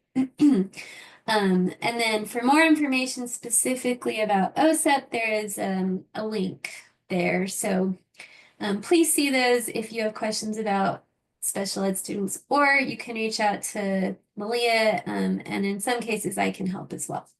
Next slide. Okay, so we included a few coding examples for special ed students that we commonly get asked about. So just as a note, in the 4-year grad rate, the CT code, that is counted as an other completer. CT is if a student earns a certificate of completion. An other completer does not count as a graduate. It's also not a dropout, but they will still be in the denominator of your grad rate. An RT, or retained student, is a continuing student. So it essentially counts the exact same way CT and RT in the grad rate. So neither code provides an advantage if you're deciding between the two. They will count the exact same in both the grad and dropout rates. For indicators 1 and 2, graduation and dropout exit rate, CT students will be included in your denominator, but will not be included in the numerator for either rate. So that's the exact same as the above. But RT will be excluded from your indicator 1 and 2 rates. So in that situation, the retained code does provide a slight advantage. All right, next slide. Okay, these are a few other special ed codes for the graduation and how to exit students. So RA and GA, these, I'll first say we don't see a lot of these across the state, and we don't expect to see a lot of these. But there are definitely some, and it's worth knowing if you have any students in your LEA that qualify to use this, because the RA code does allow a student's cohort to be adjusted. To be RA, a student has to be is 1%, and they have to be on path to receive the alternate diploma. So if you have questions about the alternate diploma, this slide is not going to cover that. So you can reach out. We have some other training on that. So your LEA has to offer an alternate diploma, and then the 1% is a flag on their special ed record. So if you have any students that meet that criteria and they finish their cohort, they can be coded as RA instead of RT. And basically what RA does is it will adjust their cohort back another year. And the advantage to that is that they can count as a graduate instead of just counting as a continuing student. And they can actually have their cohort adjusted up until they age out. If they don't ever graduate, they will eventually count as a dropout, or however they complete in the cohort year that's reassigned. So what we're looking for in the courtesy reviews this year is students that were reported as RA last year, because that means that they were reassigned to this year's cohort. So we'll be looking for any student that was RA and that this year they have not had another RA code reported, or they did not have the GA code reported, which means that they graduated. If a student in that category is still working towards their alternate diploma and they're expected to return to school next year again, then they need to be reported as RA again. And basically we would reassign them a second time. If a student in that category has completed their alternate diploma, then they need to be coded this year as GA, and that will count them as a graduate. And it's just important to note that a student who was reassigned, they need to be coded as GA and not GR, because GA will count them as a graduate and GR will treat them as an other completer. All right, next slide. We also, when we're looking at those students for the courtesy reviews, we will look at any RA students from last year, meaning they were reassigned to the 2025 cohort, but who didn't return to school. Basically, what that means is that they will count as a dropout in this year's cohort, which may be correct, but we just let you know that, hey, you have this many RA students who will count as dropouts. And sometimes there's nothing you can do about that, but if for some reason you missed that they should have re-enrolled and you didn't send that in, or whatever the case may be, we just let you know. All right, next slide. Okay, and then here is some Scram exit code scenarios. So X, again, this is for a Scram exit code, not the regular student record. X is for students who are exiting the school and are not expected to return. So this includes students who are transferring, who dropped out, or who graduated. You do not want to use the X code at the end of the year if the student is expected to return after summer. In that situation, you would want to use the P exit code.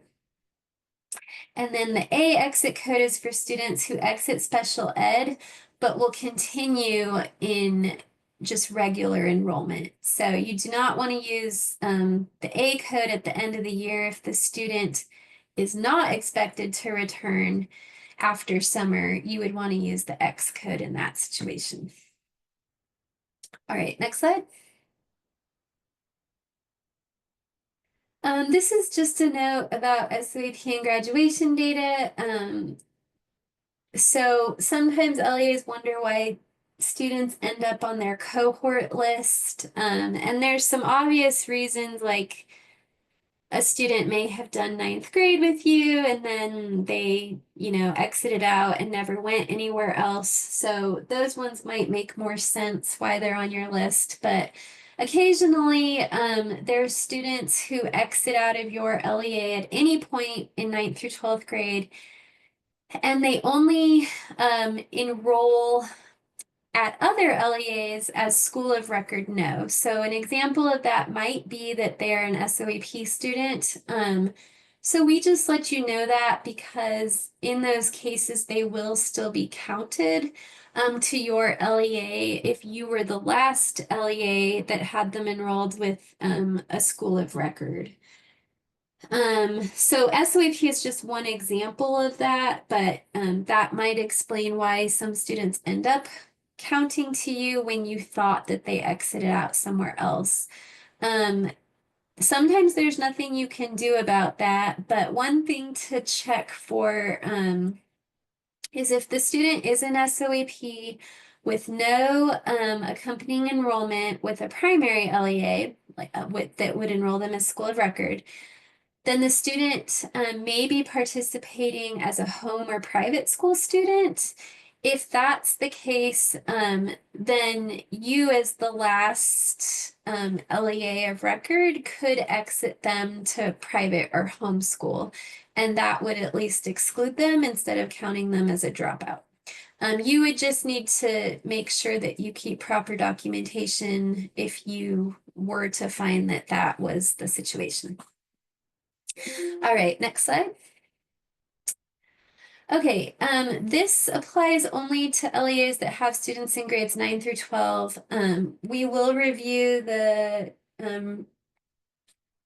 credits attempted, credits earned, and course grades that are reported by your LEA. So if your LEA only goes up to grade 8 or grade 5 or 6, then you don't need to worry about this. These data do show up on your school summary cumulative report. And we usually are looking for where we think that you haven't entered the data yet. So we expect to see high percentages, and a reason for a low percent might be that you just haven't finished getting that data entered at the end of the school year. One of the reasons we review this is because you could lose accountability points if you just don't enter that. So we will mark that on the courtesy review if we see something that looks a little off. All right, next slide. Okay, this was referenced earlier in the presentation when Riley was talking about these are validations that could become fatal errors. So they're warnings up until a certain point. Also, some of them trigger on the last day of school.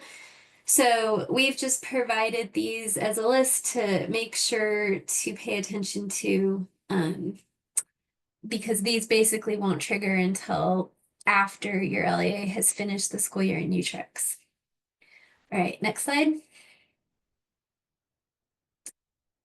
And then here's some resources that we'll give you. There's the year-end guidance on the UTREX site. There's also the UTREX specifications. And then all of the different reports that we've mentioned today, and where earlier in the slides we were talking about different data points, this is where you can find each of those in these reports that are listed here, specifically for year-end. You can also always reference the overview on the data gateway to see your errors, warnings, the examine data file. So those are other resources. Next slide. I'm not going to go over all of this in this meeting, but we do have some training on how to use some of our different reports. If LEAs email in and ask us questions, these are some of the steps we would follow using the different files. So we provide that to you as a resource as well. Next slide. Okay. And again, these are just some of the steps we would follow. So we'll send this out to you and you can keep going.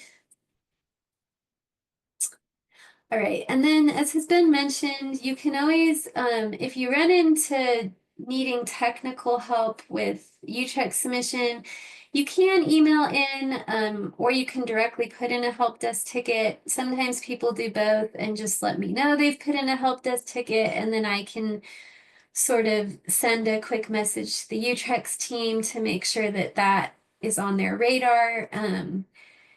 You can also, please utilize your SIS help desk where the issue is on the SIS side, because unfortunately we can't see inside your SIS or do anything when it's, you know, an Aspire or Power School issue, for example. And then if there's any questions about the courtesy review or things that are marked in the courtesy review on your actual data, you can email a member of the data and stats team directly, or we have a help email that you can also utilize. All right, next slide. Okay, and then before I turn the time over to Cliff, I will just say in the June meeting, we will be doing another training on the more of the technical aspects of actually finalizing. So today we wanted to talk about all of the data that you will want to be reviewing, but when it comes to actually hitting the button, what you need to do after that, we will be training on that in June, because that will be before the finalized deadline. Okay, and let me check the chat if there's any other questions. Yes, it looks like Riley put, there is a good link. You can either look in the UTREC specifications for all of the exit codes and completion status codes, but there is this document that has all of the codes in a one-page view that's really nice. It's a PDF, and it also has each of those codes outcomes. And it's called the Federal Codes List. So I would highly recommend also utilizing that.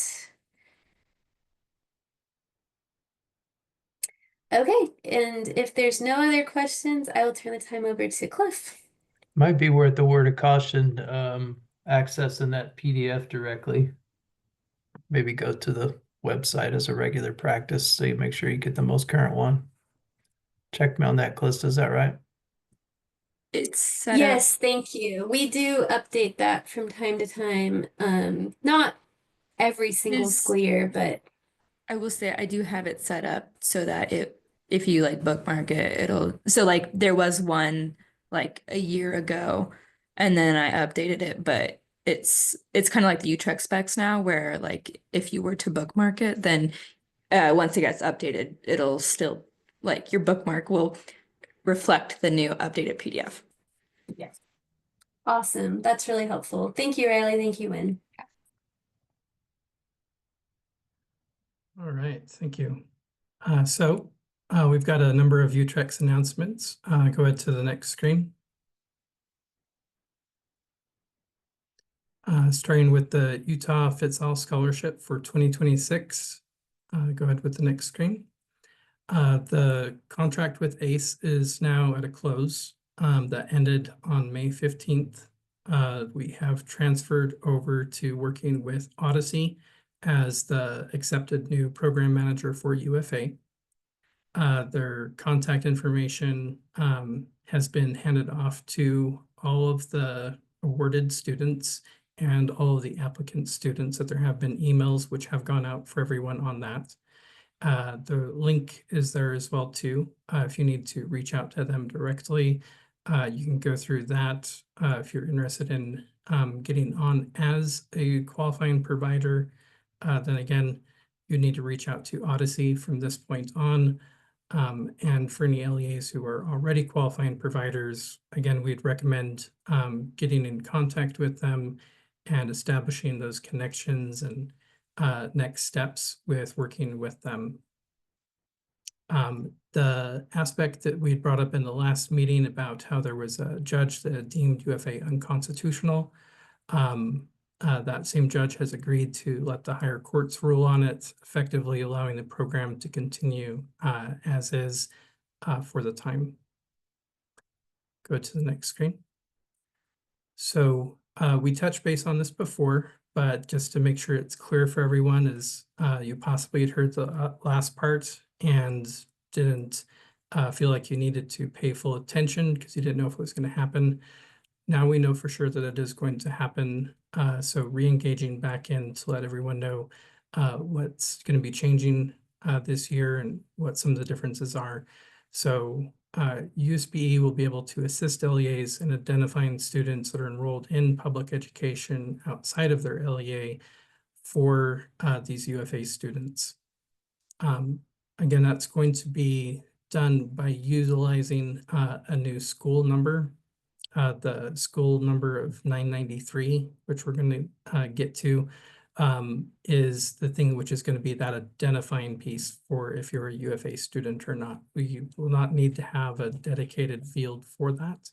That was mentioned as a possibility before, but it's been deemed as redundant and that we can get to the same set of information a little bit easier and for less work for everyone. So the LEAs are now the point of contact for working with UFA directly, working with Odyssey. So before the state sat much more in the middle, and that's now had a big redirection with the last bill that was passed to where connections need to be established directly with Odyssey themselves. So that's going to be for, again, the purposes of validating that the student isn't cross-enrolled, or if you are a qualifying provider, again, there's going to be some additional communication points you'll have to work with for them on that. So as far as with the means of communication, such as APIs or secure means that would need to be established primarily individually with each SIS or LEA that's going to be establishing those connections will help try to facilitate that to happen. But the state's not to dictate or to design or build this, but we are to try to help with assisting and making those things happen.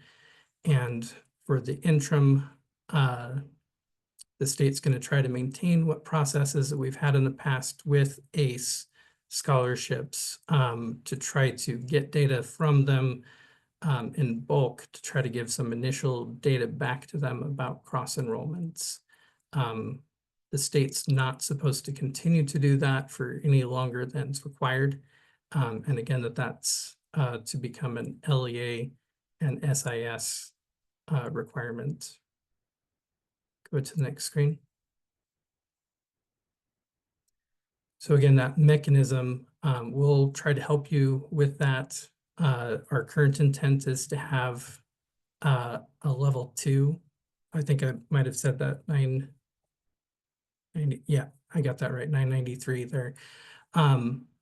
The intent is that, again, that we'll try to help with getting this set up to help with that eligibility statuses, and that we'll be using that 993 school and providing level 2 warnings that that student is cross-enrolled.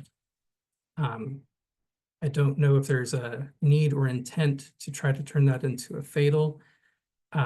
It does potentially warrant a fatal in that it does mean that that student has something that has to be resolved or it risks funding and their eligibility in UFA. So this scenario would be you as an LEA that offers UFA would indicate that student. It would come through with that 993 school.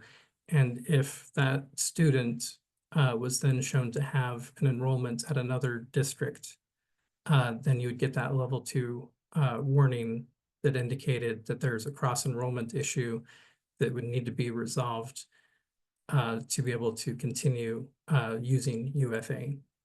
Our, again, intent and request is to be less the decider on things and more of the communicator. And that's a part of the reason why the current direction is to just leave that at a warning rather than to come in through and have like a full failure, to where that would be more of we're forcing the behaviors and forcing the next steps, and that communication. We really want to encourage and go the route of what the legislation has asked for, and that's for this to be between LEAs and the program manager, Odyssey. Hey Go ahead Cliff, to the I'm not yeah, go sure ahead. if Steven still has a question, but he had his hand up, but maybe he got his question answered. I'm not sure. No, I still have a question. I was going to try and type it, but it's easier to talk. Sure. Go ahead. So I guess I'm unclear on what is the role of a LEA that is a UFA provider and an LEA that is not a UFA provider.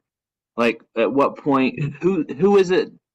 Which of us needs to communicate with Odyssey, and in which scenario? And then similar, which of us is using 993 and in which scenario? Like, I'm unclear. This is for LEAs that are providers. This is for LEAs that are not providers.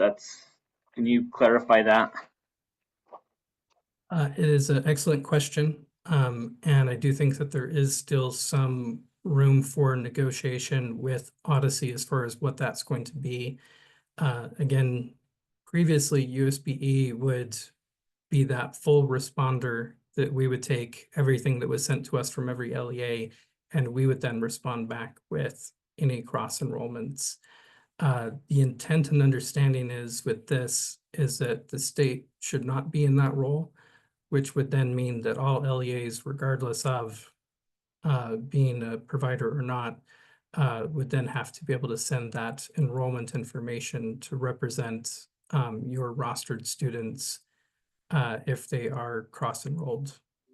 So establishing a communication on that means of whether it's they're sending just their list to you and you validate that list and reply back any conflicts, or you sending your list to them and then they validate and then send back, or some mix of both. Unfortunately, that is still going to be discussion which is required with the actual provider. I'm sorry, with the program manager, as again, we're not supposed to dictate that, but we will help try to facilitate what the possibilities are and help everybody get to a solution that works. So does that mean that for every student that enrolls in our LEA, we need to say, hey, Odyssey, is this kid a UFA student? So that we know whether we should accept him or not? Because that becomes incredibly burdensome on the part of how many hundred LEAs are there in the state that are not providers? Yeah, it wouldn't be for you to accept them. So just to be clear on that, it would be more so if they remain eligible for UFA. So the case with that would be because UFA is offered to a lot more than just providers through districts. Yeah. That's just a small piece of it. So that would only give a small answer back of if there's any cross enrollment.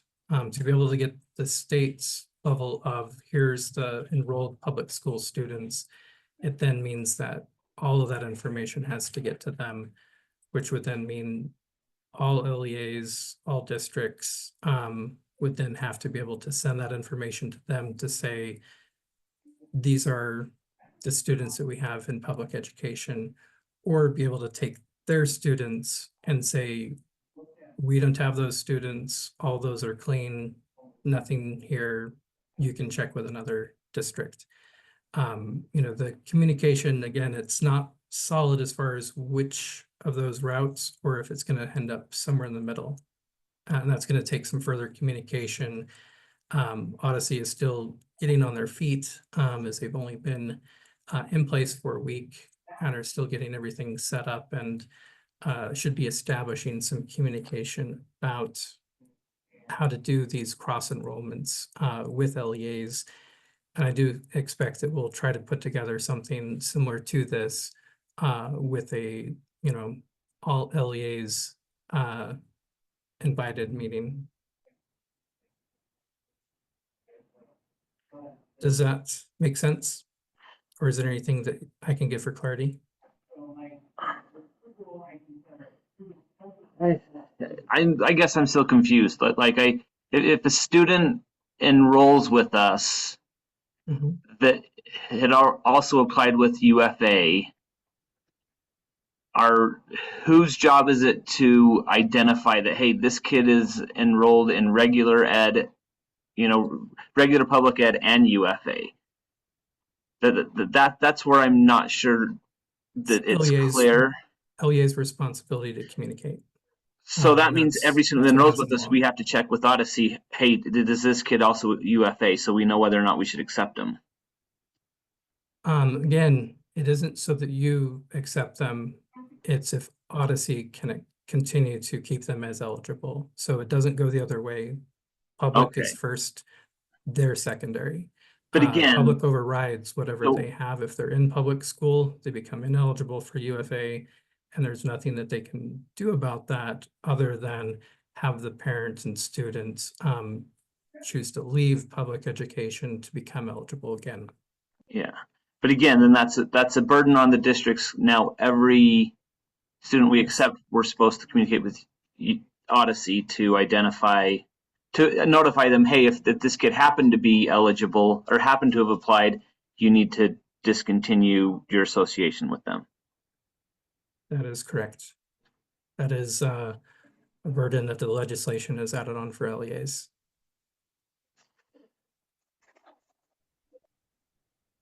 Sorry, It I'm would gonna also bring I'm that up gonna to SISs. Go ahead. jump in here. So you're saying that every brand new student we get to our district, we need to verify with Odyssey whether they're participating in Utah Fits All or not? Again, the terminology isn't so much of you have to verify if they're in UFA. You have to be able to make that information available to them for them to be able to verify. Or if you're wanting to do the role of verifying, again, that's the part that's still in discussion as far as with, is it just sending the data and their responsibility is to process and determine that and say, here's what they've sent for their enrollments. And we'll check that with what we have for awarded UFA students, or it could go the other way. There are preferences and directions, benefits and losses on the privacy and amount of work, both directions. So that's again why that's not predetermined yet. And it's not this is the way that it has to be. And that's going to be something that has to come up in discussion as far as with who's doing the processing, who's doing the cross-checking, who's doing the validation to go from the names of the students that they have, because not all their students are going to come with SSIDs, as they could be private school or homeschool students that haven't ever attended. Right. If I understood Stephen's question correctly, though, his question was, he's had a new student register for school, and you're saying that before we register that student for school, we need to check and make sure that they're not a UFA student first. No. Is that what you were asking, Stephen?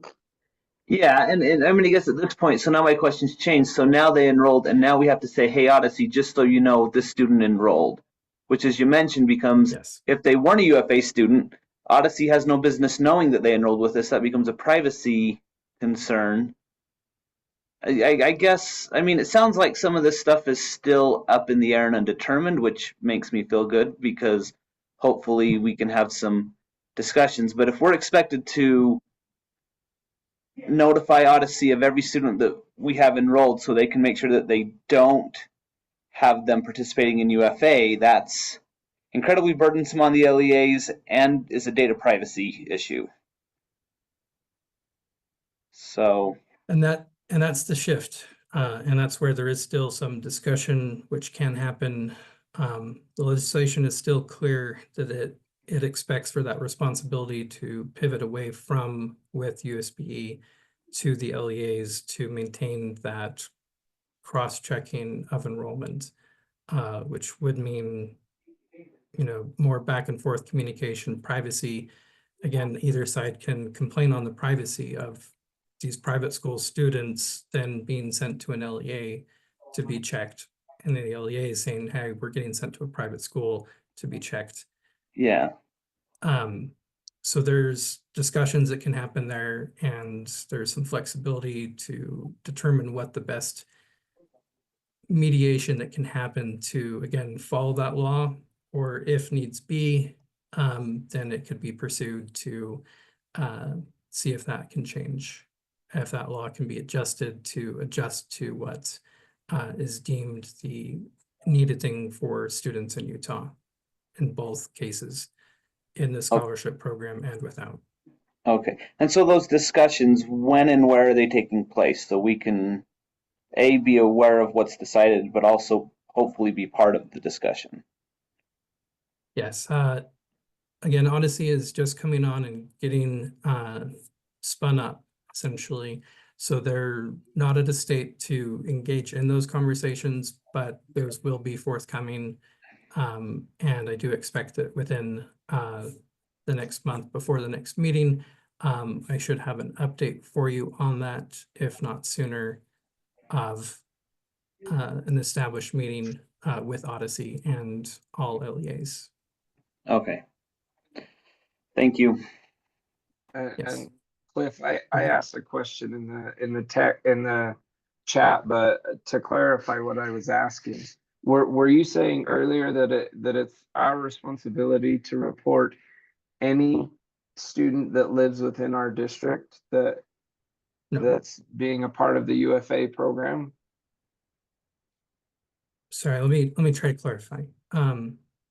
So it's an enrollment validation system that is needed, and that's what's being required, is for the ability to validate public enrollment. So the LEA would be taking on that responsibility with ACE in some form of collaboration to validate the students that are enrolling for UFA are not cross-enrolled also in an active enrollment with public school. The I ways that understand. can happen, again, it can be either side showing their cards and saying, here's our students. Let's cross-check with your students and see what we have as a match. And then those matches, again, it in no ways will ever mean that the student is forced out of public school. That's not allowed to happen. It would only potentially mean that the student would become ineligible for UFA, and then those funds that were potentially being planned for that parent through the UFA scholarship would no longer be eligible, as they would no longer be eligible for that program. Right, I understand all that, but it sounded to me earlier like you were saying that it's the LEA's responsibility to report all Utah fits all students that live within their district. Just Is enrolled that, public. oh, Enrolled at your if they've district. enrolled publicly Yes, if they're enrolled at your district. and they're a part of, so like enrolled with us as providers, they're still a part of UFA, but they're just enrolling with us because we're providers. Is that what you're saying? So that's a great pivot. Thank you. So there's two directions. As a provider, you'll still send these students similar to being a regular student, but through that 993 school. So that's kind of where this is a little bit new, is as a provider, you'll utilize 993. As a non-providing district, you would never use 993. That's exclusive for if you have UFA courses being offered at your district. And in that case, you would then make sure that those students do not show up in a standard school. They would need to show up in that 993 school. That becomes, again, our indicator of this is a UFA student. We need to be able to let you know back if that student has a cross enrollment. And we would put that through our existing methodology of the collection validation system on the level 2, where it cross-checks against other schools. And then we would tell you on that, this 993 student is enrolled in this other district. And that then leads the next step back to, further areas that is required for an LEA, and that's to communicate cross-enrollment conflicts back to Odyssey, as that isn't USB's responsibility as of the bill.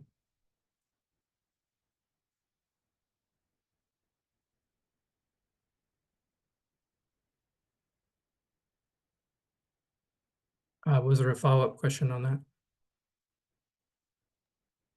Oh, you answered my question, but I think there are some others in the chat. Okay. As was mentioned, if people want to just verbally jump in and communicate, I see we have Kelsey in here. Is there a reason for the UFA enrollment can't be associated with the student record and UTREX or the SSID? So the UFA enrolled students that are coming through just under that program and not, doing public education, as we said, you can only do one or the other. Those students may or may not have actually been a part of the Utah public education system in the past. There's not a requirement that says that to be a part of UFA, you have to have an SSID.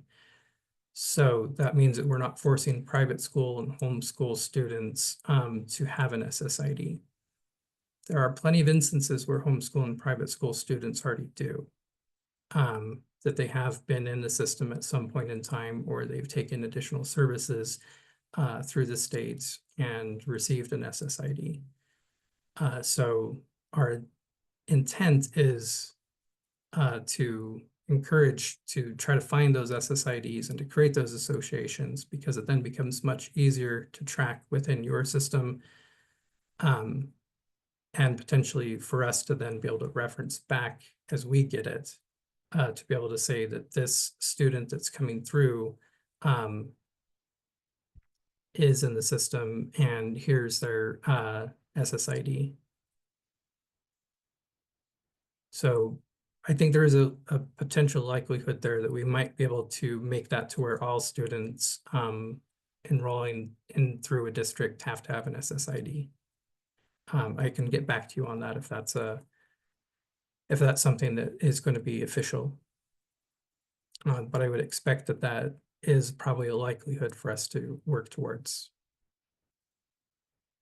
So next question, or Kelsey, did you have a further follow-up on that?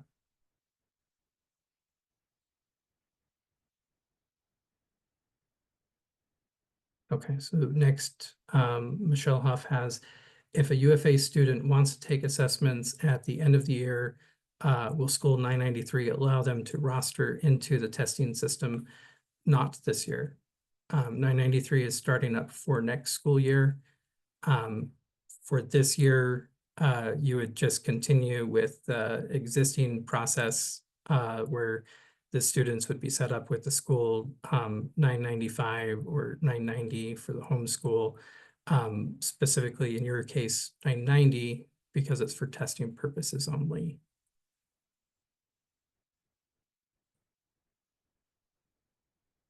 For next year, correct. If they are a UFA student, they should already be in 993. And that would mean that they're taking a course through your district. Or if they just want to come into the district to take a test, then you would put them into the district as, again, the 993, and just put them in with the classes non-attending that are required for getting that assessment.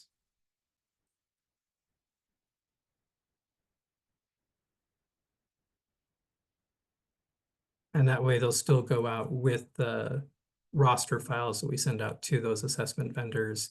And that's how they get included into that. Some of the caveats about assessments for UFA students, again, is that assessment data is very controlled. And I believe that it's, again, just sent to the parent. Maureen's jumping in to help here. We've got, there will be a new version of the rostering guide for the private homeschool and UFA students for next school year to try to help with some of these questions and concerns. Peggy brought up would we still use 993 if we weren't the provider, but they want to have assessment done with us, or would we use the homeschool? We would still want to use the 993. The 993 isn't going to require for it to be, you know, any specific purpose for why. It just means that it's a UFA student, and that's going to be our primary indicator for that. Do we need to wait until after July to create the school 993 in our SIS? I would assume that it isn't going to be a problem, but that's also under the caveat that it's not really going to pass with any students in it. Anything that you did send for 993 preemptively coming through the system would be, you know, subject to any potential warnings, things not being fully set up, not having students in courses or classes. So I think that's probably the biggest caveat in setting it up before the school year is over, is that it's not really going to be used, and that will give indicators, you know, of warnings that we have in place. What if they, so the next one we've got here from Peggy is, what if they don't tell us they are a UFA student when they indicate they want an assessment? So if they don't tell you that they're a UFA student, would that be an assumption that they're saying that they're a private or homeschool student just coming in and asking for an assessment to be taken? And if so, I think that this would probably fall into that same mechanism for verifying enrollment information that we may have to discuss if it also would include passing over assessment information as well too, as I think that you do still enroll them, just non-attending, but that might be something that also has to be sent over for UFA. But that's a great question.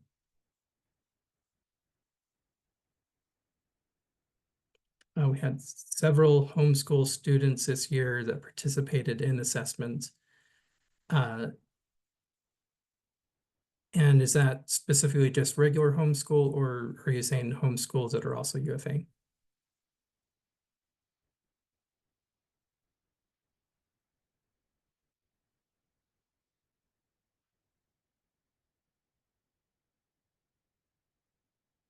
No idea, we didn't ask. So I'd say if you don't know if they're UFA, you would just be following that standard pattern. If they said they're homeschool, you'd be putting in the 990 for that standard pattern. If we were to find a cross enrollment situation, then again, that might cause some indicator, but you know, this is going to be a little bit of a learning process for everyone on this to work out some of these scenarios. So this is a good consideration.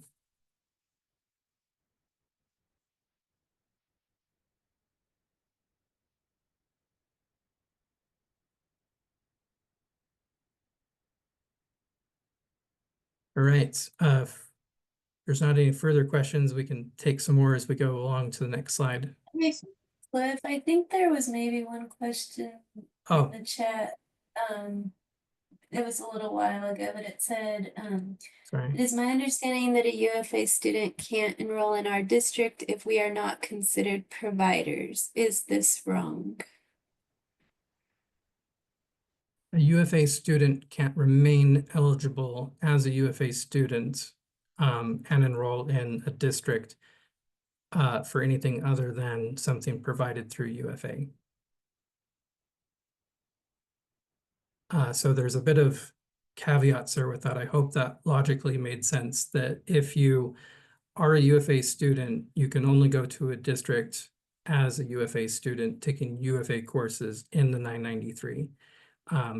If you are publicly enrolling, then then again, we do not want or have any intent in ever telling students that they can't enroll in public education, because that's not permissible.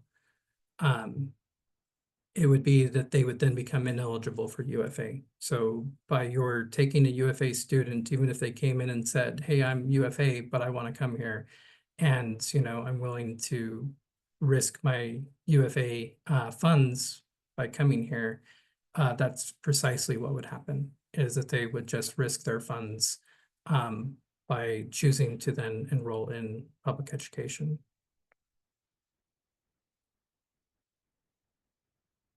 But by no means would it be a district would say no to an LEA, or a school would say no to a student coming in for public education.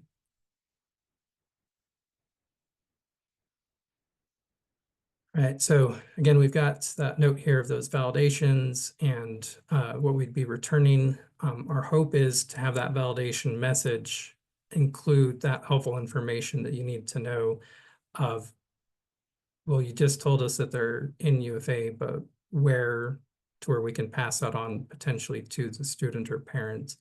I'm sorry, that they're in a public education, as well as in that UFA. So if you have that student that's coming in for UFA courses, we return back a validation that says this student is cross-enrolled at, and we'd want to say, the district, like the student is at Alpine and the school at Alpine, to help with that conversation. And that would be our intent, that we'll have in that level of validation message to help, to where it saves you a little bit less time in looking up and trying to find out where they cross-enrolled at. And that also information, I would imagine, would also be best if could be provided out to the Odyssey provider to then communicate to the parent, to where they could also then know who to address, and they don't just get well, they said no, they said you're cross-enrolled, but they didn't say where or what courses or anything like that. The more information we can provide parents, the better. That is something that we certainly saw in this first year, is instances with online classes and courses and things like that that caused a lot of conflicts and enrollment issues for UFA awardees to have to work out with districts, because some of the parents didn't know or didn't understand those limitations and the cross-enrollment areas. So the more we can provide, the better. Go to the next slide.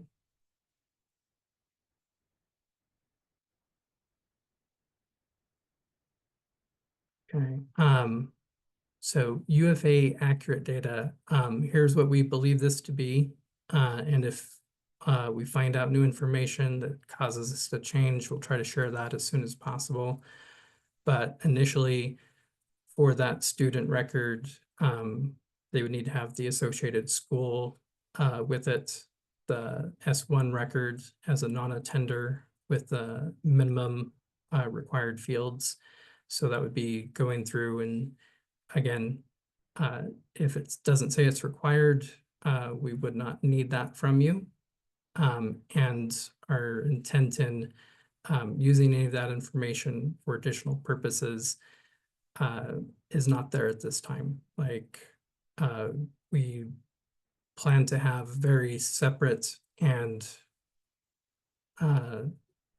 distinct reporting that can target UFA if that becomes a thing. Right now, for the most part, our intent is that these will be non-processed pieces of information. If you're in that school, it's not the state's intent to give any reporting on it.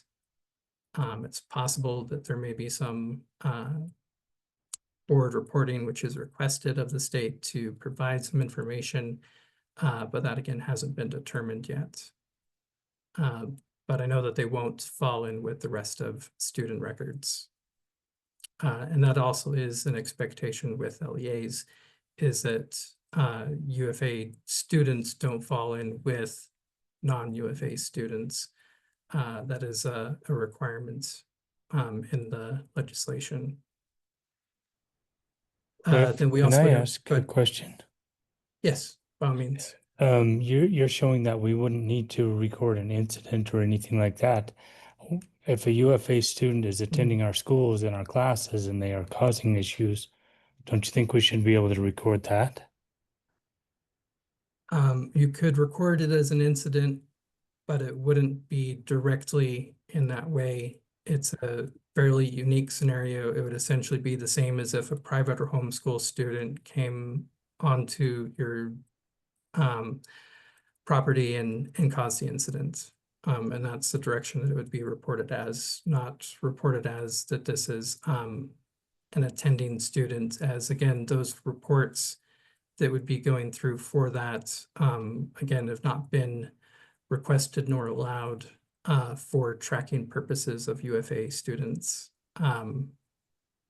These are essentially, as an LEA, you're still acting as a non-state provider to provide UFA students courses.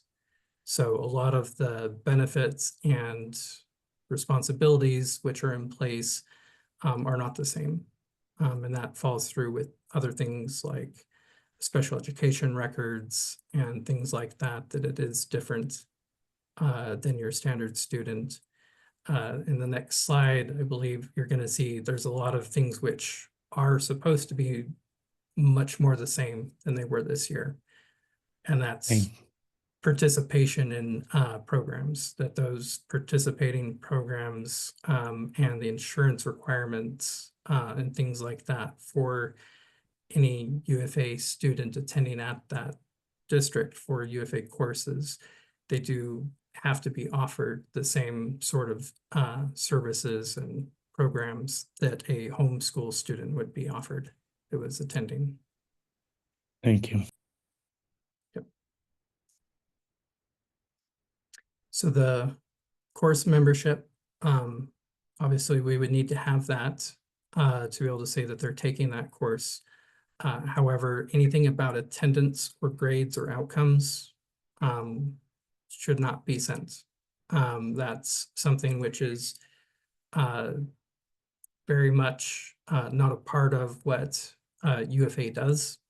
It's not attributed to providing those courses, those grades, and those outcomes at this point in time. Following up with that, as some further questions have came out about that, about potentially sending them via transcripts.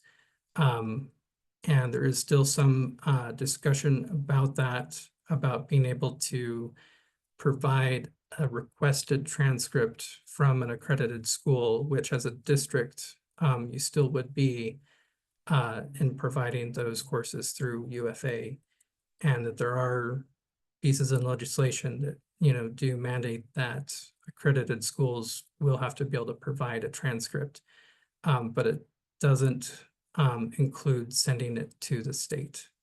So that would mean that your responsibility to provide a transcript or grades would solely be between yourself and the parent, guardian of that student. That information wouldn't be shared to the state. It wouldn't go out on their e-transcript record. The only instance where that would happen is if they had left the UFA program and the parent brought that information for an LEA district to load into their system and said, here's what I'm coming with, here's accredited schools I've been to, then they should fall under that same understanding of if they were coming from any other accredited school, and it should be respected in that manner. And then it could become a part of a transcript that was sent. But in the general scenario, it does not end up on transcripts that the state ever has. And then again, the mention there for the SCRAM records that we would still want to send that when it's appropriate. The level of commitment there is not the same, but there is still some responsibility there.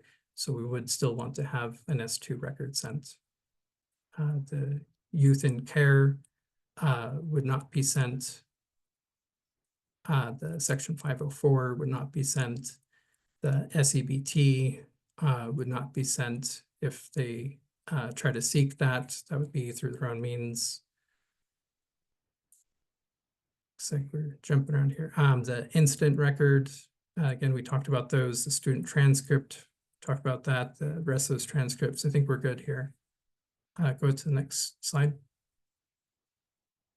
Okay, so the UFA student participation in services. I mentioned on this that the scholarship student has to be treated the same as would be treated for a student by including the student, homeschool student, by including them in any participation allowances, audition rules, athletic team participation, extracurricular activities, co-curricular activities, and that the LEA may not deny a scholarship student participation in any of those activities, teams, or programs simply because the student is a scholarship program or of liability concerns specific to the student scholarship status. Go to the next slide. The fee schedule and liability coverage. This is something that, again, would be a required piece as a qualified provider. That LEAs would be required to establish that transparent fee and fair fee structure for the scholarship expenses offered by the LEA, including the fee that is based on the actual costs of the providing services, consistent with the fees charged to enrolled students, itemizes all charges and fees, explains the basis, and is updated annually. And the LEAs, again, have that same liability coverage to scholarship students as provided to enrolled students. Go to the next. The application dates, we're already past the application window for the next school year. That opens each March 1st. And again, these dates are dictated by the board and is in code. April 1st is the new scholarship open date. So just to clarify there, if you're a returning scholarship student, you get to come in a month earlier on March 1st to choose to re-enroll. New students would come in on April 1st. The close date is May 1st. And just as a little bit of heads up, there's some additional dates in place here for providing information to become eligible and to get awarded. And that those are still, again, in a little bit of negotiation with Odyssey, that the original timeline that was expected for having awardees all fully sent out by May 31st is not going to be met. And that there's still discussion and set up to be able to find out how soon the official awardee information can be sent out for the next school year for the new students. July 1st, scholarship must be accepted by that deadline. So there's a return requirement that those who are offered the scholarship do have to actually accept that scholarship by July 1st to be a part of the program. That was something that also was a concern in the last school year, is where people were offered the scholarship and that offering carried over into the new calendar year, and that's not something that's going to be a part of the program going forward, that it is a hard cutoff there of they have to accept by the July 1st. Scholarship decision to be provided to the applicant deadline is July 31st. Right. The entire program is outlined in this code. Code providers, I've got a few more references, code for providers specifically to help you with that. I've got some call outs there. The official website for Utah fits all sorry that didn't come through as clear. There is, we've got the withodyssey.com page there. There is a frequently asked questions site that the State Board of Education does have for it. I've got that listed below. And then the school configuration for 2025 assessments. So this is a reference document here for the home private rostering that's listed there for a document for reference. If anybody has any difficulty getting to any of these, please reach out and we can make sure that you get a copy of that data. Go to the next slide. Hey, Cliff. Yeah. We're out of time. So I know you have 3 more items. So if you just wanted to maybe give a quick 1-minute summary of each Run of the through. other items, and then we can send out the slides and perhaps follow up in June. Yep. Okay, sounds good. Yeah, so this is just an overview for anybody who's not familiar with UFA. Go to the next slide. SEBT, go to the next slide. So this is now currently able to be sent on the collections and loaded into Utrex. We're still doing the reporting. The requirement is still to continue with the alternate process that's been established for you in the last month. For this month, as it's not fully anticipated to be up in production in the next 8 days. But we should have it shortly thereafter, and you would not need to repeat that process going forward. Next slide. District level 2 district of residence level 2 validations. Go ahead. So we've identified the issue that's been causing some false positives on the district of residence. This is a caching issue that we're clearing those out right now. It does cause a significant time draw to do those clean outs and reloading. So this is something that's being released out over the next week. So our hope is that we can potentially have all this rolled out. I know Monday's a holiday, but possibly if we're lucky, we might have this, processed through over the weekend, which will cause some delays in some of the collections over the weekend, but we'll give you a good clean start if we can get that to go through. That would be Monday.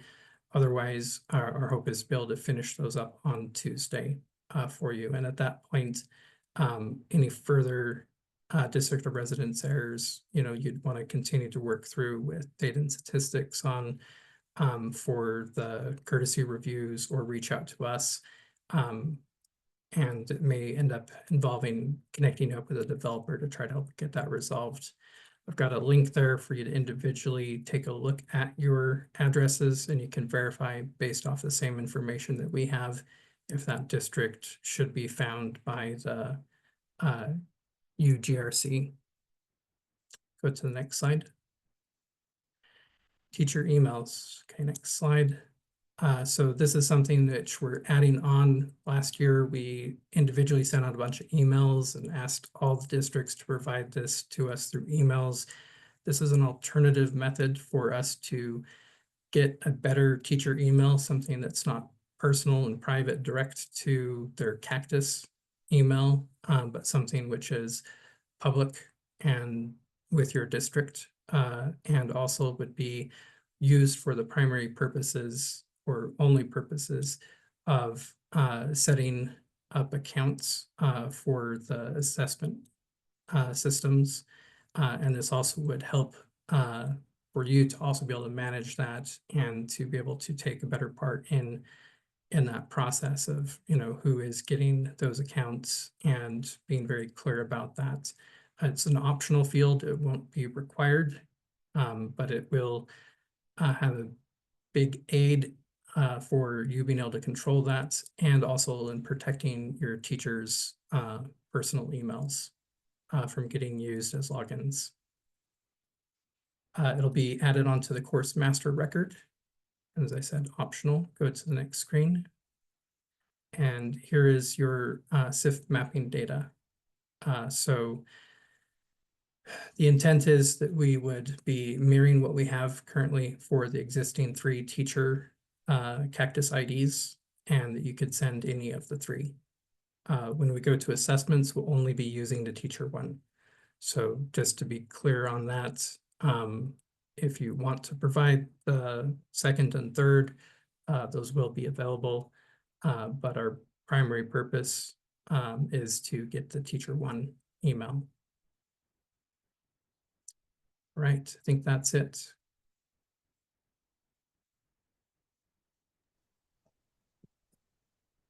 Okay, thanks, Cliff. And just one quick clarification on those district of residence discrepancies, that the fix is for particular cases where everything has been checked and it's, you know, the ArcGIS say, and it's clear that the geocode should be showing up in, you know, the district number you're reporting, and it's not. So this isn't for all district of residence errors. Some of those do actually need to be fixed on the LEA's end.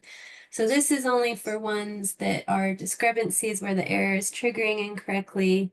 That is what the fix is referring to. Yeah, and I do see a note that we've got some that have been fixed and people are seeing that that's fixed. We have around 2 batches of districts already. And again, we hope to get everybody by Tuesday for sure. Great. Thank you, everybody. So again, this is a reminder, if your LEA has not filled this out, to please do so. We will send all these slides and notes and recordings as quickly as we can, and we will be meeting again in June to follow up before year end. Sorry we went over a little bit, and thank you for joining today. Hope you guys have a great Memorial Day.